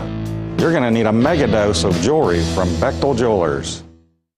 With 4 new car dealerships and 4 used car dealerships in 3 states, Parsons is the largest used car and fastest growing new car dealer in the tri-state area. Take Parsons Ford with huge savings on hundreds of new Fords, financing from 0%. Parsons' goal of financing for all. And Parsons' famous above-market trade-in allowances that help make Parsons #1 for used cars, too. See why so many won't buy anywhere but Parsons Ford in Martinsburg. We became #1 by making you #1 first. Parsons. Welcome back to Mike Johnson Park here as Trip Tobin getting the love here from the Bulldogs. Yeah. You want me to sign your hat? I thought you wanted my autograph. I thought Wilt wanted my autograph, didn't you? The Bulldogs are having a good time here. Enjoying that lead, definitely feeling good about themselves getting out of that jam there. I mean, things could have really went awry there should that bunt got up one of the lines and you put pressure on the defense. They can do anything. These young men are capable of making web gems and at the same time capable of having what we call kind of brain farts or bad throws, and that's when things go awry, and that's when you see those crooked numbers get on the board. But Martinsburg handled it well, and the sophomore Oviedo didn't break there. Got the bunt back to him, the perfect glove flip, and then a strikeout to get out of it. Landon Sifford due up for the Bulldogs. Stoney still on the mound for Archbishop Molloy. First pitch in there. Called strike 1 around the knees. That pitch count is 0 to 30s, no rest. 31 to 45s a day. 46 to 60s 2 days. 61 to 75 3. That one swung on, and it's going to stay fair. It'll be a base hit, maybe more, as it'll just be a base hit for Landon Sifford after striking out in his first at-bat looking. He takes one to left field for a leadoff single here in the top of the 4th inning. Great job there. I mean, Sifford's a great. He could easily be the leadoff on this team if Canby, were to not, if they didn't have Jordan Canby, he could easily lead off this team. So that was a good spot for him there. Good spot for Martinsburg to have that young man leading off, and now you got, I believe, Christian Alter running there for him, and hot-hitting Boober at the plate. Courtesy runner Christian Alter, courtesy of the Berkeley Post 14 Hornets. If you're in the Eastern Panhandle, the Berkeley Post 14 Hornets, the go-to Legion team. Mm-hmm. They throw back, try to get Alter. He gets back in time. Number 15, Christian Alter. You got the courtesy runner running courtesy of the Hornets, and he's running for a Hornet. That's true. That one swung on, hit into right center field, making the catch. Tough read there for Alter because... Did he make the catch? Yeah, no. No, it looked like he did the way my angle was. No, he got the ball got down. But a back-to-back singles. This one for Boober. Boober had the RBI single his first time up, and now he's got this clear single to right center field. That's big for 2 Boober. on, 1 out. Big for Boober. He's been down himself a little bit, striving for perfection, and I'd like to see the young man get off the, go 2 for 2 here and start off this Myrtle Beach week in a positive way. One thing is Rubenthal, he gets that one, I think, off his hand, and it's going to be a great sacrifice situation, but I think it went off his arm, right? Yeah, he got the bat. He ran in on him, and he just did. Actually, he was trying to get out of the way and using the bat as defense, and using it to block the ball from catching him in the gut. So, not the bunt that he wanted, but he got it down, did a great job. I mean, certainly not the pitch that he wanted or the bunt where he wanted it, but it was a self-defense bunt there. But, back to Boober's hit, it was a hard read for Alter. He could have easily kind of hung up and got thrown out at second because it was lined right at the center fielder's feet, and he had to make a decision. And luckily he made he was able to read it and get the second before the throw came in for the force because it was ripped out there. And like you called it, it looks like you almost called it. And he just kind of one-hopped it out. I had the bad angle between the on-deck hitter And then the first baseman, just the angle I didn't see, but he kind of picked it up afterwards. Alter had to read that himself, did a great job. So Martinsburg got a chance here to open this game up a little bit. Yeah, Isaac Grove at the plate. First one in there for a called strike. 1-2 batters now in scoring position. And Canby and Boober. See, this is a good spot to bunt to, but they have the Molloy has the defense in, so it makes it kind of tough. It almost have to be a straight squeeze. But with the defense in, maybe take a chance pushing the ball through the infield if possible, getting a good. That one popped on the bunt, and it'll bounce off the netting. It went up in the air. Both runners took off, but once that ball got up in the air, they need to get back in case the catcher makes a play. They don't want to get doubled up. But it was a straight squeeze. It was a no doubt. There was nobody. If he doesn't put it down, they're tagging out Alter. So credit to Grove for getting the bat on the ball, got up a little bit, and just a tough play. But the infield's still in with 2 strikes. Still trying to cut the run off here at home. The 0-2 delivery from Stoney. That one low at the knees for ball 1. Isaac, he could come through big here, and he's kind of had an up and down season. Trying to get in the lineup here, he could get this base hit here. He could certainly maybe it's a lift that he needs to get over that top. 1-2 delivery from Stoney. That one popped up out of play. Defensive swing there by Grove. Not leaving it up to the umpire, just fouling it off. But this will certainly be a big lift for him in his high school career here, in his season, this year, not career, but season, if he could put his teammates up 3-0 here with a base hit. The 1-2 delivery, that one hit right back to over to the third baseman and Franzetta, and they'll double off Boober at first, and that will end the inning. We'll head to the bottom of the 4th inning after this 60-second break. You're tuned into the Mingo Bay Classic on Talk Radio WRNR and TV10. Back in 60 seconds. No errors.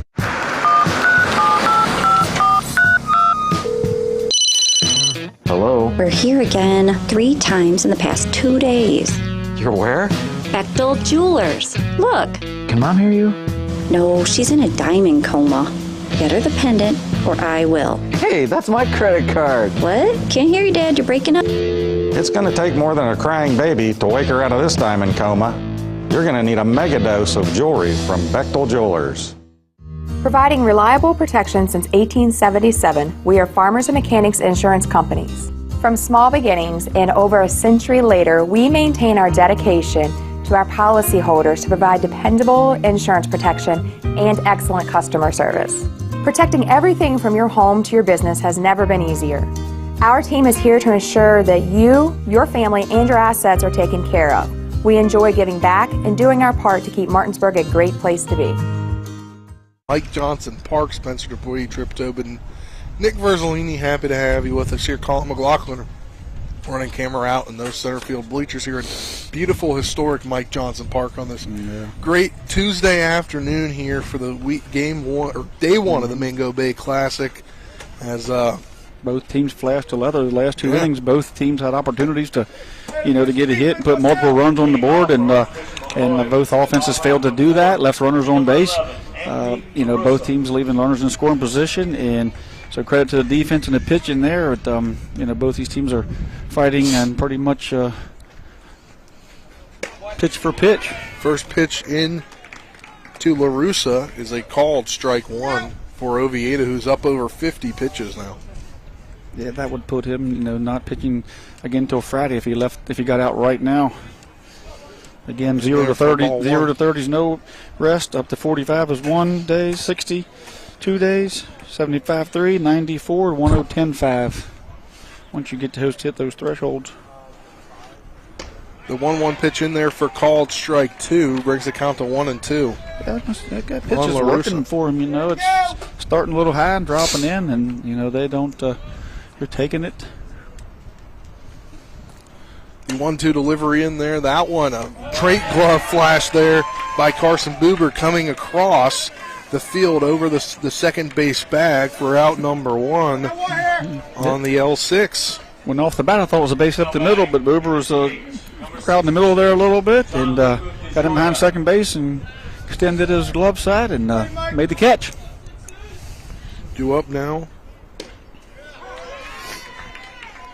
I lost his name, Trip. DeJoya?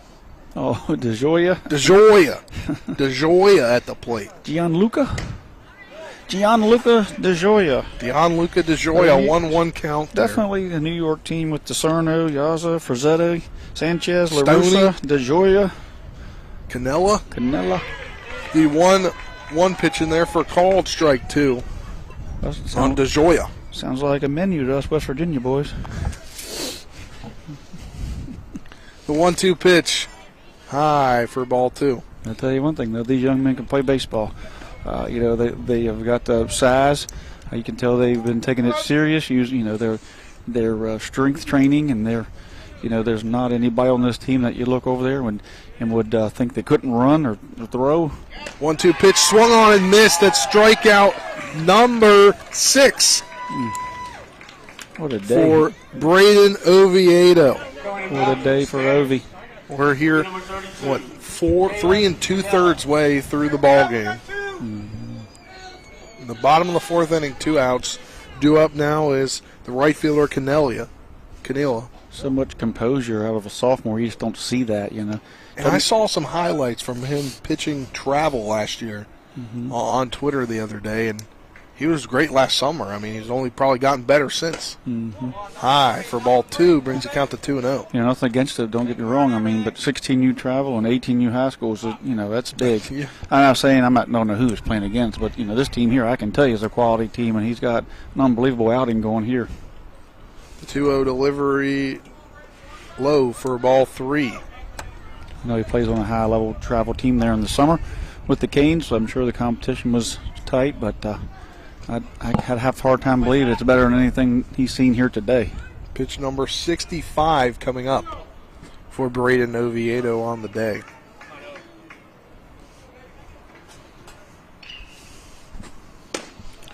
The 3-0 will walk him on 4 pitches. Yeah, right. 2 outs, and this is the guy they want to get. Yeah. Thomas Tabeek due up. He struck out swinging his last time up in the last inning. And that was a big at bat because right after that, I mean, he gets him out. Then the Standers start to put together a little bit of an inning there. Yeah. And he was able to get out of it. First pitch into Tabeek. Tabeek. Yep, Tabeek. Spelling lesson here for you on Talk Radio WRNR Nice Team 10. Fouled off. These are these guys are having competitive at bats. You hear them talking about it a lot of time in the Martinsburg dugout, be competitive at bats, and none of these guys are just going down and looking or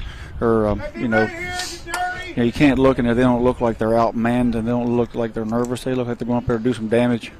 1-2 delivery low for ball 2. One thing about Canelo on first is he's animated over there. He moves around, hops around, and you've seen earlier where DeSarno got picked off, so you need to be careful over there if he's going. 2-2 delivery, that one fouled off and out of the park. Might hit someone's car. I believe he stole that on the pitcher as he kind of lost track of him there, let him get going. He almost quick pitched a little bit. But he's going to have to keep him close here with 2 strikes. Don't want to get him over there where he can score on a blooper. 2 outs, you'd be running on a blooper, so you want to keep him at first. 2-2 delivery low for ball 3. Big pitch here. On Tabeek. 2-2, 2 outs. Yeah, I think it's a 2-2 count, not a 3-2. Yep. 2-2 count, big pitch here. No, 3-2 count. Oh, okay. 3-2 delivery, swung on and missed for strike 3. That's strikeout number 7 for Braden Oviedo. We'll head to the top of the 5th inning. After this 60-second break, we're 3-4. Martinsburg on top, 1-0. You're tuned into the Mingo Bay Classic on Talk Radio WRNR and TV 10. Back in 60 seconds. This is Eric at Hagerstown Ford. Over the last decade, the way we buy things have evolved. Now, you get on your phone, click Want It, and it shows up at your front door. At Hagerstown Ford, it is that convenient. We've changed the car buying experience on the I-81 corridor forever. And with a return policy better than Walmart, there's absolutely no reason to buy a new or used car, truck, or SUV anywhere else. Just like Amazon, Hagerstown Ford will deliver the vehicle to you, where you are, and on your time. And if you don't want it, return it. No questions asked. Why waste your time at a car dealership playing the dumb back and forth games? Besides, we hate it more than you do. I assure you, No dealership from Winchester, Virginia to Washington, D.C. will beat our price. No dealership from Chambersburg, Pennsylvania to Baltimore, Maryland will beat our price. And no other dealership will allow you to return it if you don't want it. Hagerstown Ford absolutely provides the best experience at the best price. Visit HagerstownFord.com to schedule your VIP experience. Click on the vehicle you want and get your new ride delivered to you at no risk. See dealer for details. Welcome back to historic Mike Johnson Park. 1-0 Martinsburg on top of Archbishop Molloy out of New York. Spencer Dupuy, Trip Tobin, Nick Verzolini, happy to have you with us here. Colin McLaughlin running camera out in the outfield in the center field bleachers. Dylan Bishop back in the Eagle School Road studios in Martinsburg. Mere, 400 miles away, I think? Martinsburg is 400 miles, give or take a few miles. Not too far, walking distance. Top of the fifth inning here. Things are moving in this game. Now catching. Martinsburg on top 1-0. It took my wife Rise and Weber. Took her about 8 hours to get down here on her broom. And a new catcher coming in, I believe, for Archbishop Molloy. Don't know if that's get to throw anything to Ben, but fastball. Expect to see the same thing. The last time he got him on fastballs, and they know they've got a pitch chart over there. So 2-2 delivery catches the zone for strike 3. All fastballs there. Strikeout number 5 for Stoney. Maybe he was expecting something else there, but Now batting will be number 20, the right fielder, Murphy Clement. Well, Murphy got caught looking the last time. It's time for him to try to get this thing started, get some of that speed on base. That one fouled off, and believe that one out of the park again. One thing about Murphy, you can see he's in the lineup now. He shortened his swing up. He's just trying to get the ball in play, use that speed in the 9-hole, and get on base. He's not really trying to do, get the ball in the gap or over the fence, just trying to get it on the ground and use some speed and get moving. Swung on and missed for the 0-1 delivery. Brings the count to 0-2 on Murphy Clement. Tough pitch right there to hit. He fastball away, tailing away. Clement had that 5 RBI game again on Saturday. It's Greenbrier East. The 0-2 delivery, that one popped out into shallow left field. Coming in on it is Tabek. He makes the catch for out number 2 on the F7. That's the trick in high school there. Archbishop Molloy not letting Martinsburg's, 6, 7, 8, 9 guys get on base. And, in that way you can face the top of the order that's been hot with Canby have been on base twice. You want to face these guys, with nobody on base. That way you can limit the damage should they get the hits that they will. Back to the top of the lineup, Jordan Canby. And now it's already 2 outs when you're facing Canby opposed to 1 or nobody out. So.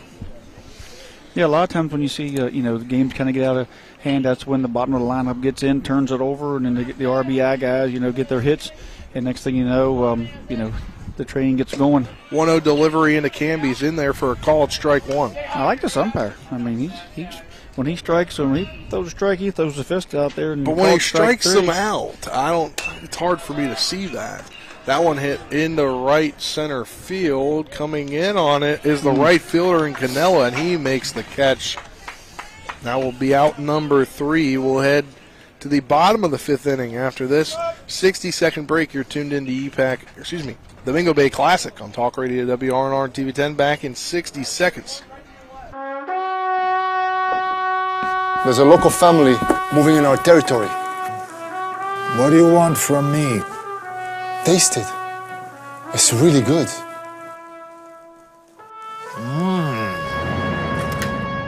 We'll go to the mattresses. It's not personal. It's strictly business. Leave the guns. Take the pizza. Rock's, now serving hot, fresh pizza to die for. Ow, that really hurt. The Palace Lounge in Martinsburg is the place to be. Join us every night to relax and enjoy football or basketball games featuring either the Martinsburg Bulldogs, Shepherd University Rams, or West Virginia Mountaineers. We will have steak night every Wednesday, trip nights every Thursday, and now taco and margarita nights every Tuesday. You can find us on Facebook or call 304-267-7520. The Palace Lounge is located at 1350 Edwin Miller Boulevard in Martinsburg. Welcome back to historic Mike Johnson Park. Spencer Dupuy, Trip Tobin, Nick Verzolini, happy to have you with us here.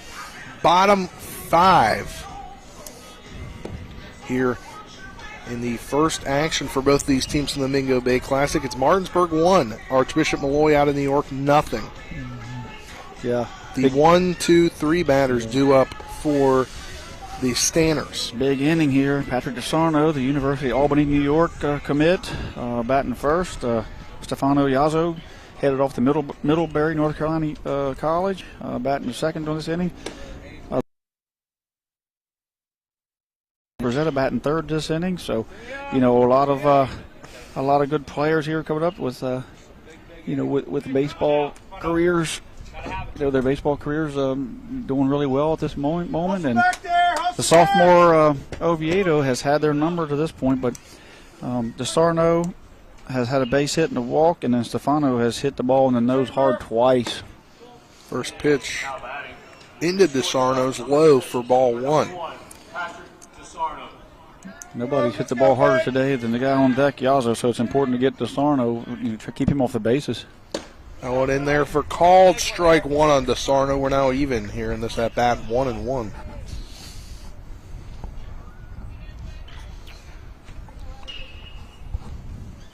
The 1-1 delivery. That one hits the dirt. You saying turf? Dirt. That one hits the dirt and bounces to the backstop. A little different dirt here. It's not very dusty. It's a little bit of a clay dirt infield mix, and this mound here, as much as it almost looks flat.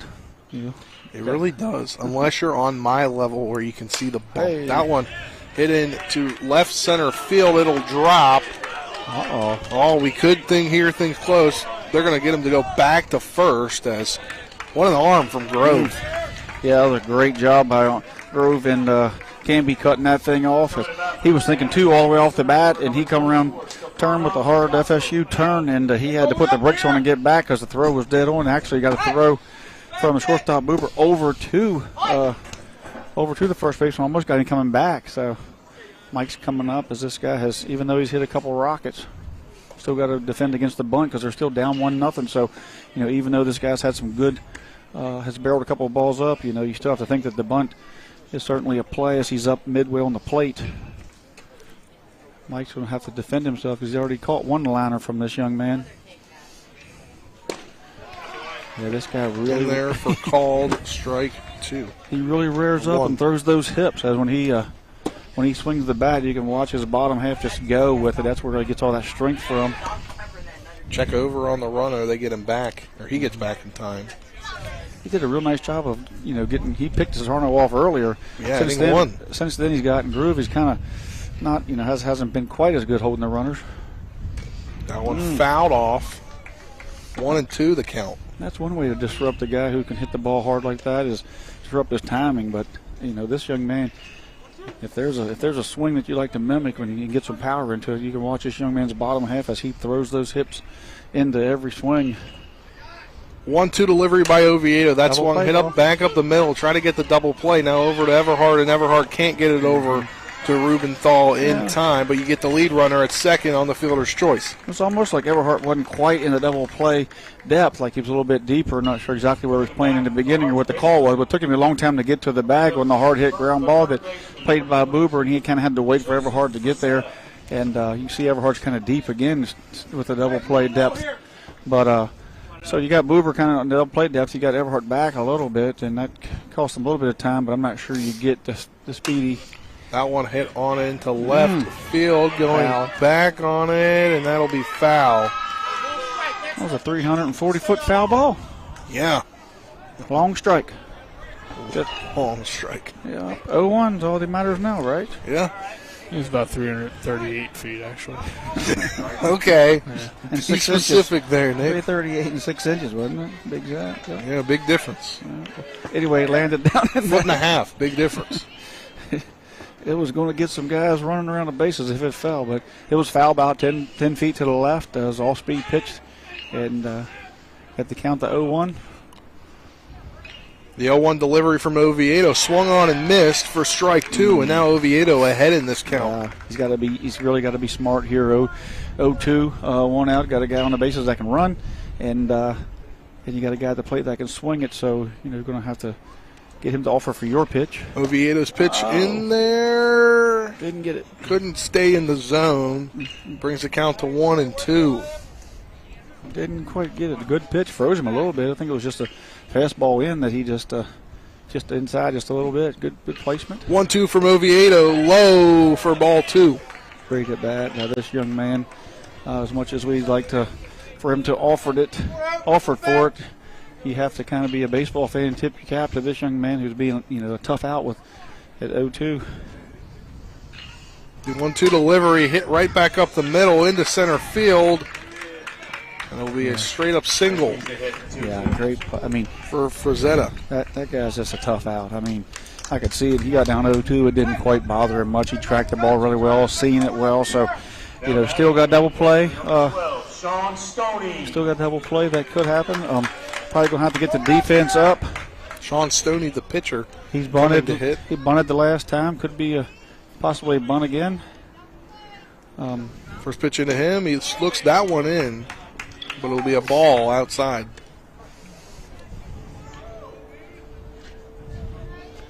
Yeah, might want to pull the first baseman up because there's a very good chance that he might bunt again. He struck out twice. Just try to get something out of that at bat. That one he hits into right center field. That'll drop. Coming around to score is Yozetta. Throw it away. And it's a one RBI. 1-1 ball game here. 1-1 ball game. Great job there. Stoney hasn't had much success. Struck out. Had a little fielder's choice that just a little blooper there, and but there he stood in. Possibly, I thought maybe with a middle, second, and third, and him having issues handling Ovi, he may put the bunt down, but just to move the runners. But he was able to stay in there, not do too much, get the ball into right field into right center field, and got the run across. It's like a courtesy runner coming in, but Coach Zarnecki out there to talk with Oviedo and Siffert. You got one out. You got first base open. You don't want to give in here, certainly. Behind him is DeJoy, who's got 2 strikeouts, and then you got Keelan Canella, who's flew out and had a walk, and then behind him is Tebek with 2 strikeouts. So and you got Sanchez here, who's had a couple of strikeouts. So infield's drawn up. Probably want to attack this fella. Oh, he balked. Balks brings the runner home. No. Is it a warning? He got the timeout just in time. Wow. Could have been interesting there. So it looked like the batter called for timeout, and then we couldn't tell if it was granted or not, but apparently Oviedo stopped his windup, and I didn't see the umpire give timeout. I thought it might have been a ball. First pitch into Sanchez, he swings right through that one like he wanted to take it out and hit the old scoreboard there. That's a play you can play as a batter. You can kind of put your hand up and call for time and walk out, and it throws the pitcher off if you don't throw the pitch. That's why you just go ahead and throw the 0-1 delivery bunts it down the line. What a great bunt, and they're not going to get him at home. It's a 2-1 lead for Archbishop Molloy. They're going to play a little small ball there. Can't get him there. Nah, that bunt was pushed. That bunt was not as hard that time. Made Oviedo come all the way to almost the front of the dirt. Glove flip to Siffert, and he just got around it. So now you got first and third with one out. Now you got to figure out what they're going to do with the first and third defense. Can't let it's just a 2-1 game. Can't get caught up in that play. Got to move on, be competitive next pitch. This is where momentum takes over. This young man's way up in the box, number 29. So is there a pinch hitter here? Number 29. Looks like it for LaRussa. No, that's the guy that came in to play catcher. Oh, yeah, McLeod. Yeah, he was in last inning. Sorry about that. Yeah. Yep. So Meglio's way up in the box. I'm not sure. First and third's a great time to bunt again. And the Bulldogs are giving it. And he does bunt right back up the line to Oviedo. They seed a run, though. It's now 3-1. At Georgetown's field. It is Archbishop Molloy. First and third's a really tough play to defend the bunt because the first baseman has to hold the runner. Third baseman stays with the runner back there. You can't turn the first baseman loose. He pushes up the ball up the line. Oviedo gets the takes the ball and just limits the damage, gets the second out. But, hats off to them for taking what Martinsburg give them. DeJoya now up. First pitch in him low for ball one. Great baseball being played on both sides here. High for ball two. The base hit by Sanchez was a little bit of a backbreaker in this inning, but Martinsburg's kept their composure, made the plays, did all they could to compete against two well-placed bunts, and just tip your hat to Archbishop Molloy for not going up there and just trying to hack and hit doubles and triples, but try to play small ball and win the close games. 92nd pitch here for Oviedo. There's a ball to 3-1 now the count. Like you said earlier, Trippy, they got 5 guys committed to play at the next level, but it's clear that none of these guys are selfish or worried about their numbers. Yeah, I mean, they're going up there sacrificing, doing whatever they have to do, bunting. 2-1 delivery by Oviedo. That one hit over to Everhart. Everhart's going to throw to Rubenthal. That will retire the side, but not before Georgetown can put 3 runs up on 3 hits and take a 3-1 lead. We'll head to the top of the 6th inning after this 60-second break. You're tuned in to the Mingo Bay Classic on Talk Radio WRNR and TV10. Back in 60 seconds.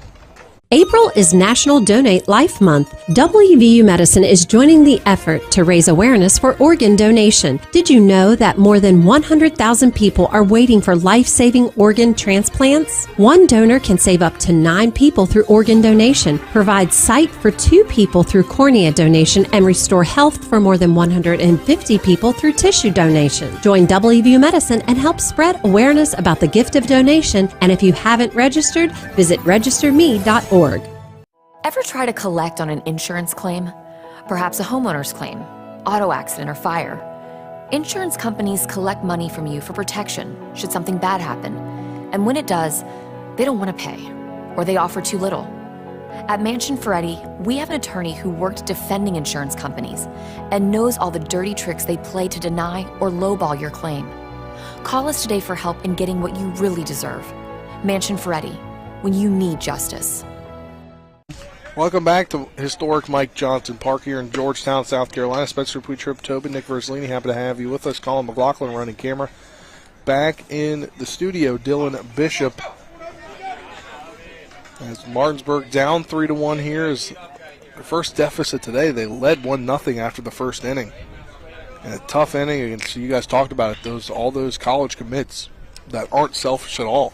Mm-hmm. No, they're you can tell they're a team that's put together of a lot of guys that have each other's back, and to have the faith in Stoney after he struck out twice. I don't know the young man, but I just know what the stat line said, and more. I thought maybe he would just bunt and give himself up there and put men on second, third with 2 outs, but his base hit was what kind of set them.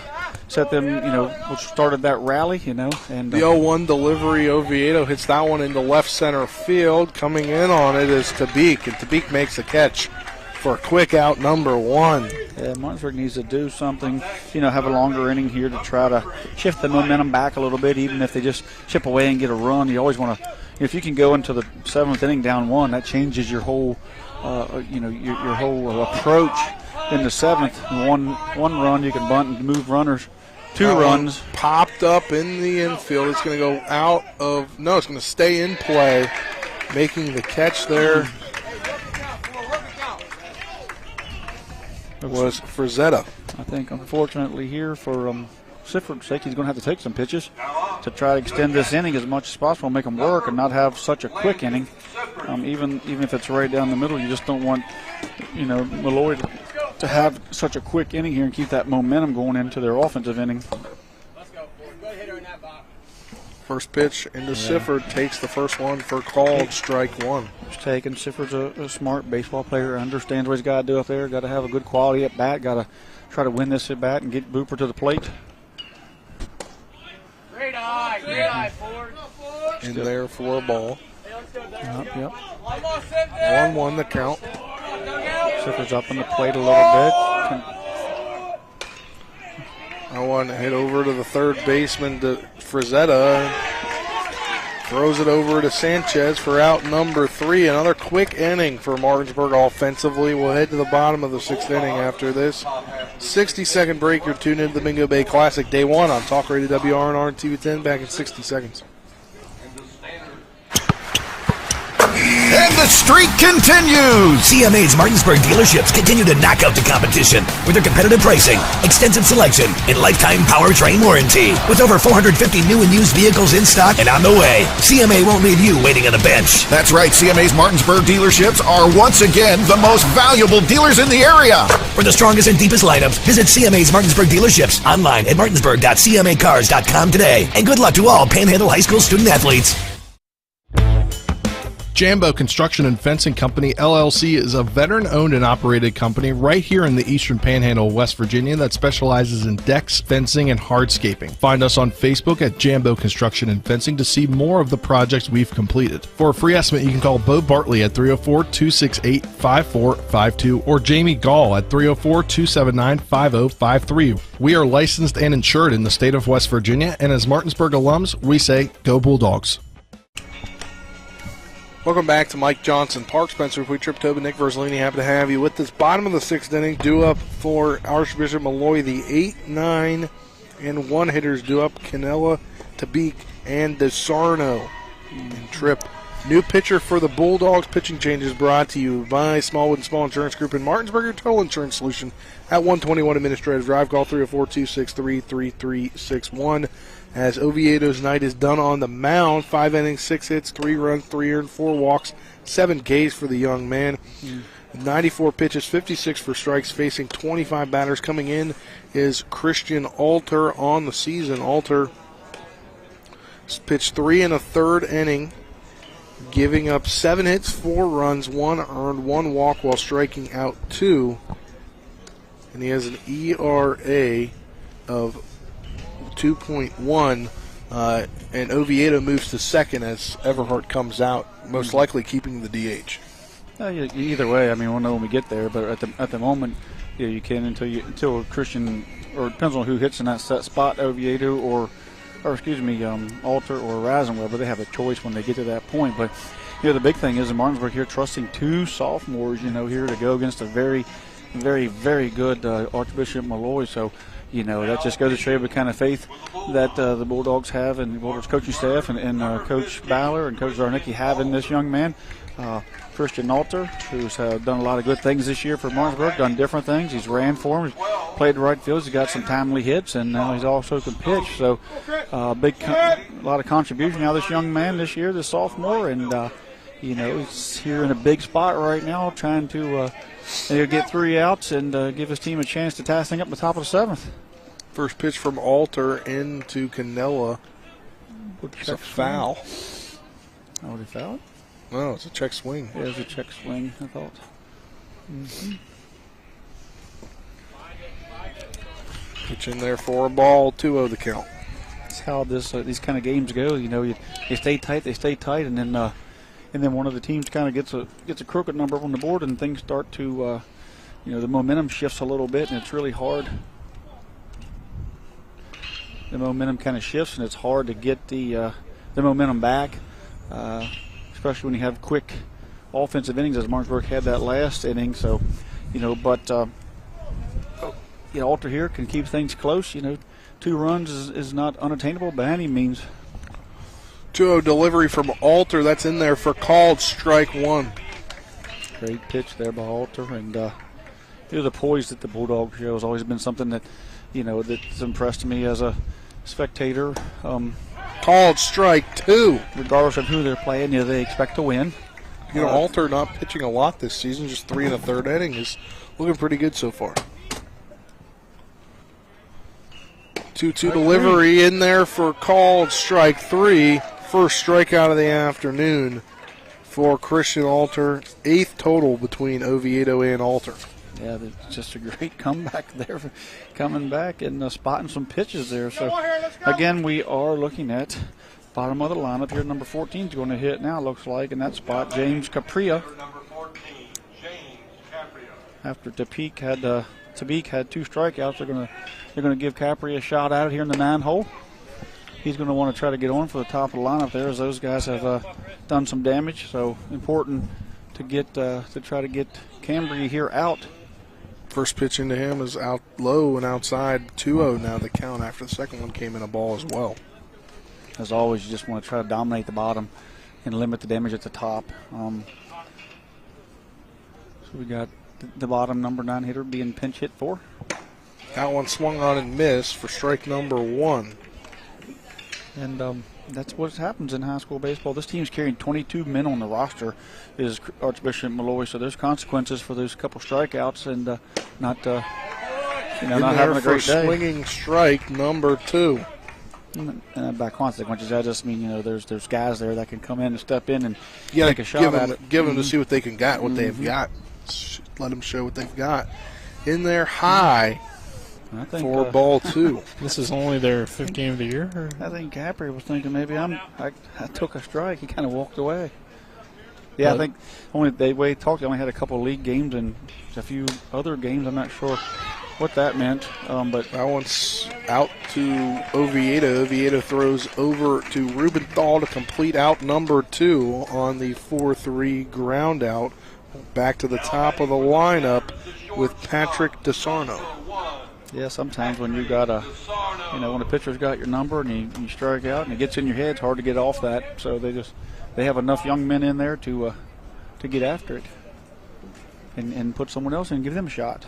Yeah, according to Game Changer, I don't know how things are scored in their league. They might only score it by their league games, but they last played Saturday.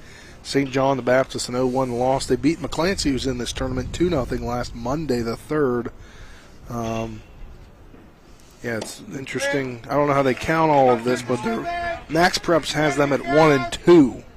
I'm assuming that's league games. This would be a big lift here if they can get the commit here out and go into the inning, just down 2 with a little bit of momentum. Just kind of a quick inning, get in there and get after it. 1-1's the count.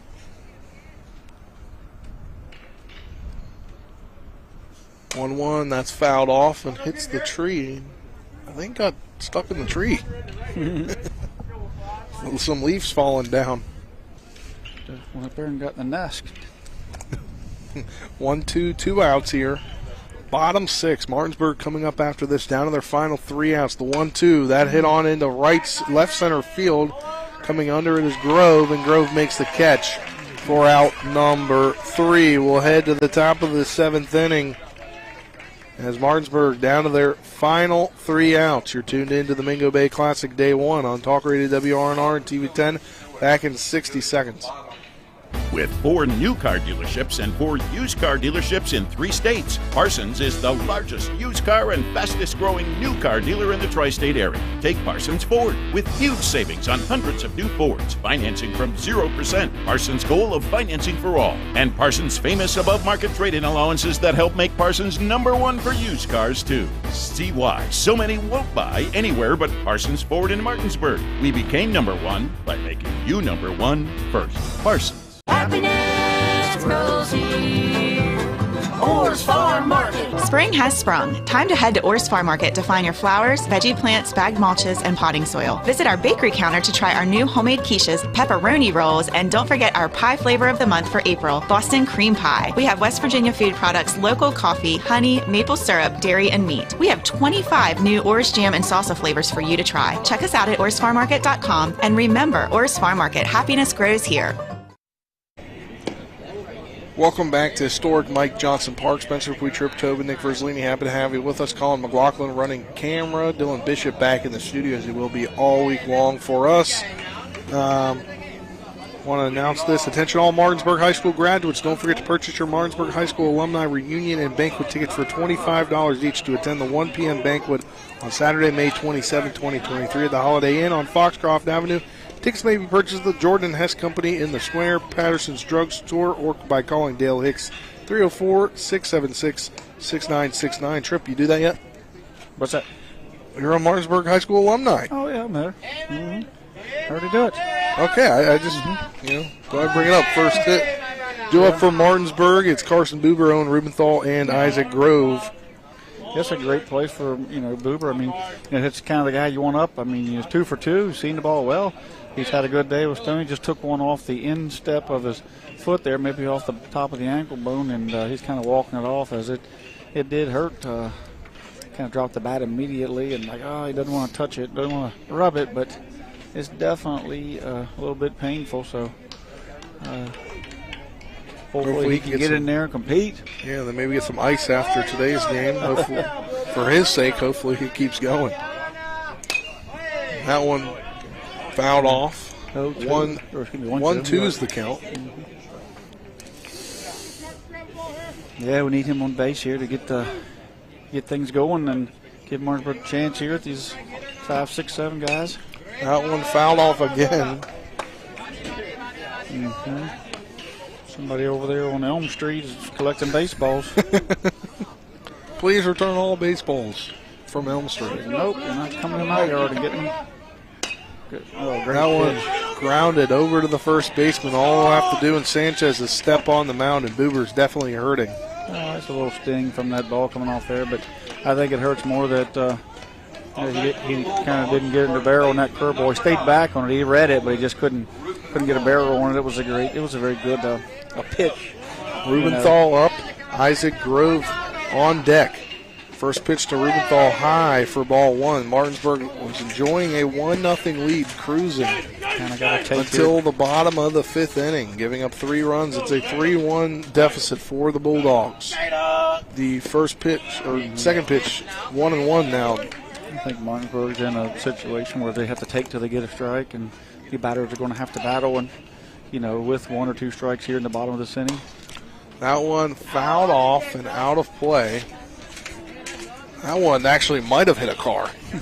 Well, one thing about this, whether they win or lose here, which you hope come back and win it, but the run differential's low, the runs given up is low. So, even this loss, if there's a couple other teams in the same situation, they take a loss today. But if you do lose in this tournament, you want to lose tight games, you give up at least amount of runs, and you want the run differential to be low because all those could play into tiebreakers as you move forward. So Martinsburg, though they may not 2-2, so they may not come out with a victory, they can keep themselves in contention, for the championship round just through those, variables of your tiebreakers. High Point Christian Academy enters the stadium. The 2-2 count, ball high for ball 3.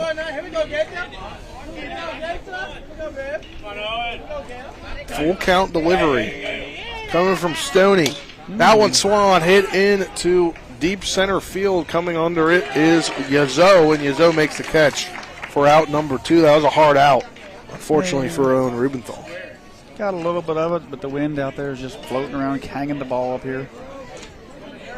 See High Point's coming in with their warm-up pants on. They got the green pants on with the blue stripes, and looks a little bit like basketball pants. Like Hedgesville this year. First pitch into Isaac Grove. He gets out of the way. It's a 1-0 count. And I think you look for Isaac to take till he gets a strike, and every other batter down the line as well. Take right there for the strike. 1-1's the count. Now he'll do what he can to turn this lineup. He'll hand it down to the next guy. That one grounded to the third baseman. They'll throw over to Sanchez. Sanchez makes the catch, and that will do it, folks, as Archbishop Molloy gets the 3-1 victory over Martinsburg on the ground out to end things. The 5-3 ground out. We'll step aside for a 2-minute break and come back. We'll have a post-game show. You're tuned in to the Mingo Bay Classic Day 1 on Talk Radio WRNR TV 10. Back in 2 minutes. Hi, Crescia Hornby here. Larry DeMarco, broker of Modern Realty Results, believes he has some of the best real estate agents in the Eastern Panhandle. Agents at Modern Realty Results have years of experience and knowledge of the local real estate market. Agents within the office work as a team to provide quality customer service. We strive to always ensure client satisfaction through handling every transaction with honesty and integrity, all while offering competitive rates. Modern Realty Results is veteran-owned and managed. Please call us at 262-4222, modernrealtyresults.com. Providing reliable protection since 1877, we are Farmers and Mechanics Insurance Companies. From small beginnings and over a century later, we maintain our dedication to our policyholders to provide dependable insurance protection and excellent customer service. Protecting everything from your home to your business has never been easier. Our team is here to ensure that you, your family, and your assets are taken care of. We enjoy giving back and doing our part to keep Martinsburg a great place to be. Jambo Construction and Fencing Company, LLC is a veteran-owned and operated company right here in the Eastern Panhandle of West Virginia that specializes in decks, fencing, and hardscaping. Find us on Facebook at Jambo Construction and Fencing to see more of the projects we've completed. For a free estimate, you can call Bo Bartley at 304-268-5452 or Jamie Gall at 304-279-5053. We are licensed and insured in the state of West Virginia, and as Martinsburg alums, we say, go Bulldogs.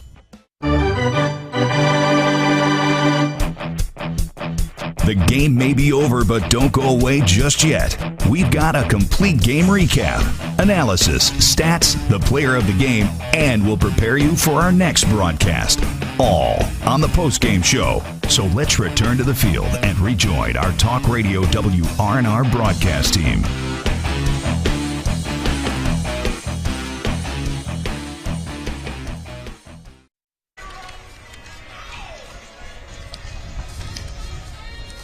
Welcome back to historic Mike Johnson Park. It's time for the post-game show. The Rocks Local Markets Fast, Fresh, Friendly post-game show. Rocks Local Markets with convenient locations all around the Eastern Panhandle. Rocks Fast, Fresh, Friendly. 3-1 the final. Martinsburg falls to Archbishop Molloy out of New York. Game summary. It was a 1-0 lead for Martinsburg in the top of the first inning as Carson Buber on the RBI single. Unfortunately, Lupus tried to come around and score, and he was tagged out for the final out of the inning. As if not, line probably could have kept moving in that one, you think, maybe, Tripp? Yeah, I mean, possibly. You never know. And then scoreless until the bottom of the fifth inning, giving up 3 runs did Martinsburg. It was 3 runs scored by Archbishop Molloy to take the 3-1 lead. And unfortunately, Tripp, Martinsburg just didn't have enough to get back in this one. No, I mean, Stoney had a little bit of a rough inning. Martinsburg kind of tried to capitalize on that. After that, he settled in, so hats off to him. But, Martinsburg had a couple quick innings, and that hurt.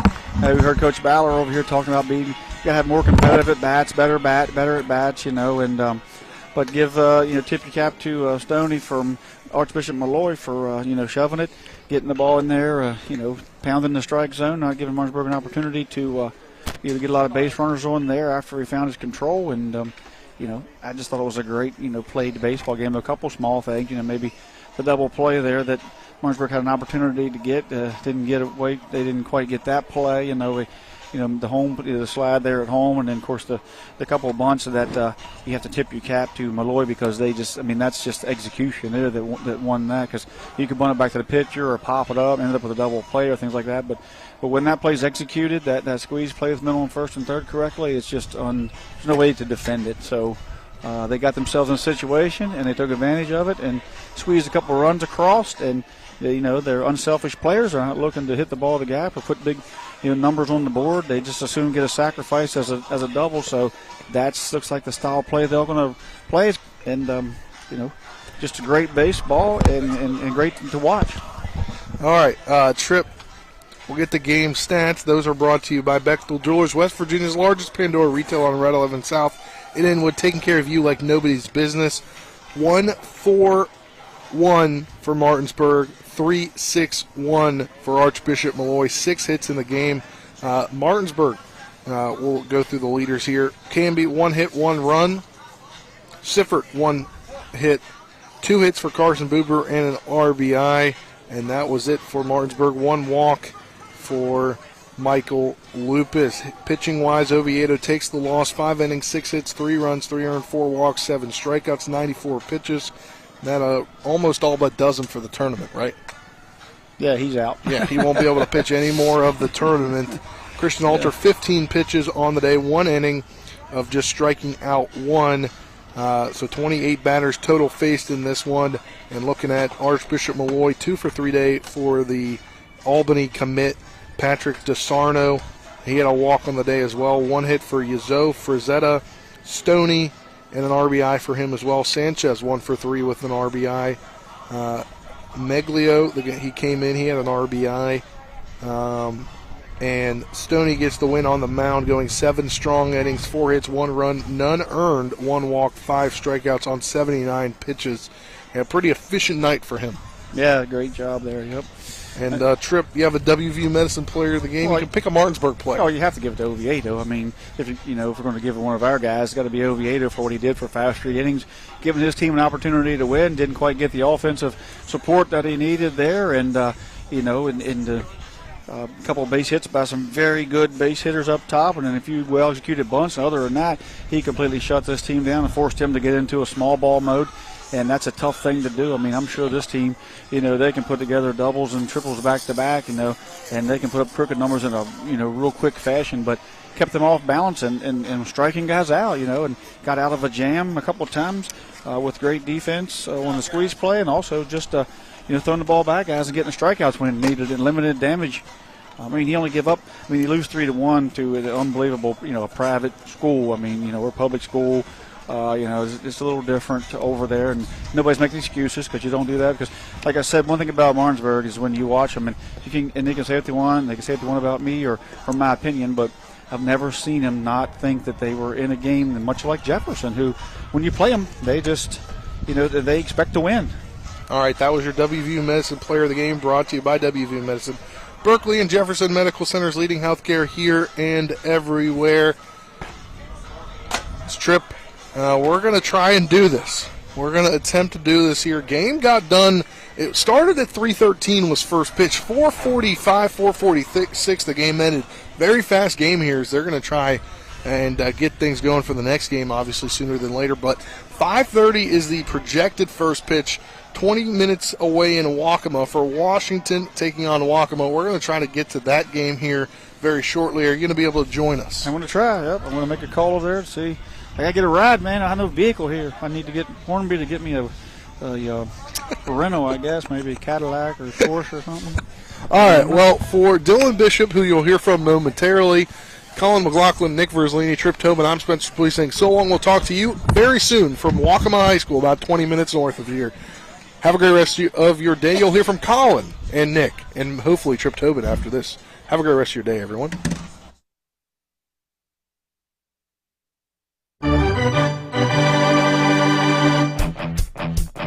You've been listening to West Virginia High School Baseball. Today's game broadcast has been brought to you by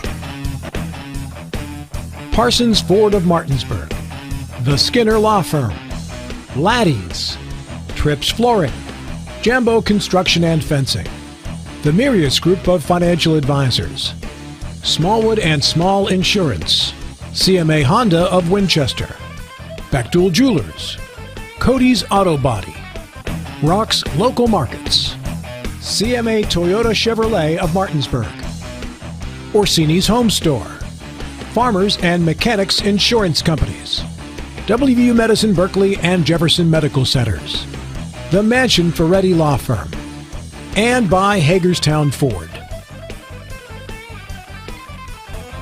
For the continued excitement of high school, college, and Major League Baseball, keep it tuned to FM 106.5, AM 740, Comcast Cable Channel 10, and online talk radio WRNR.com.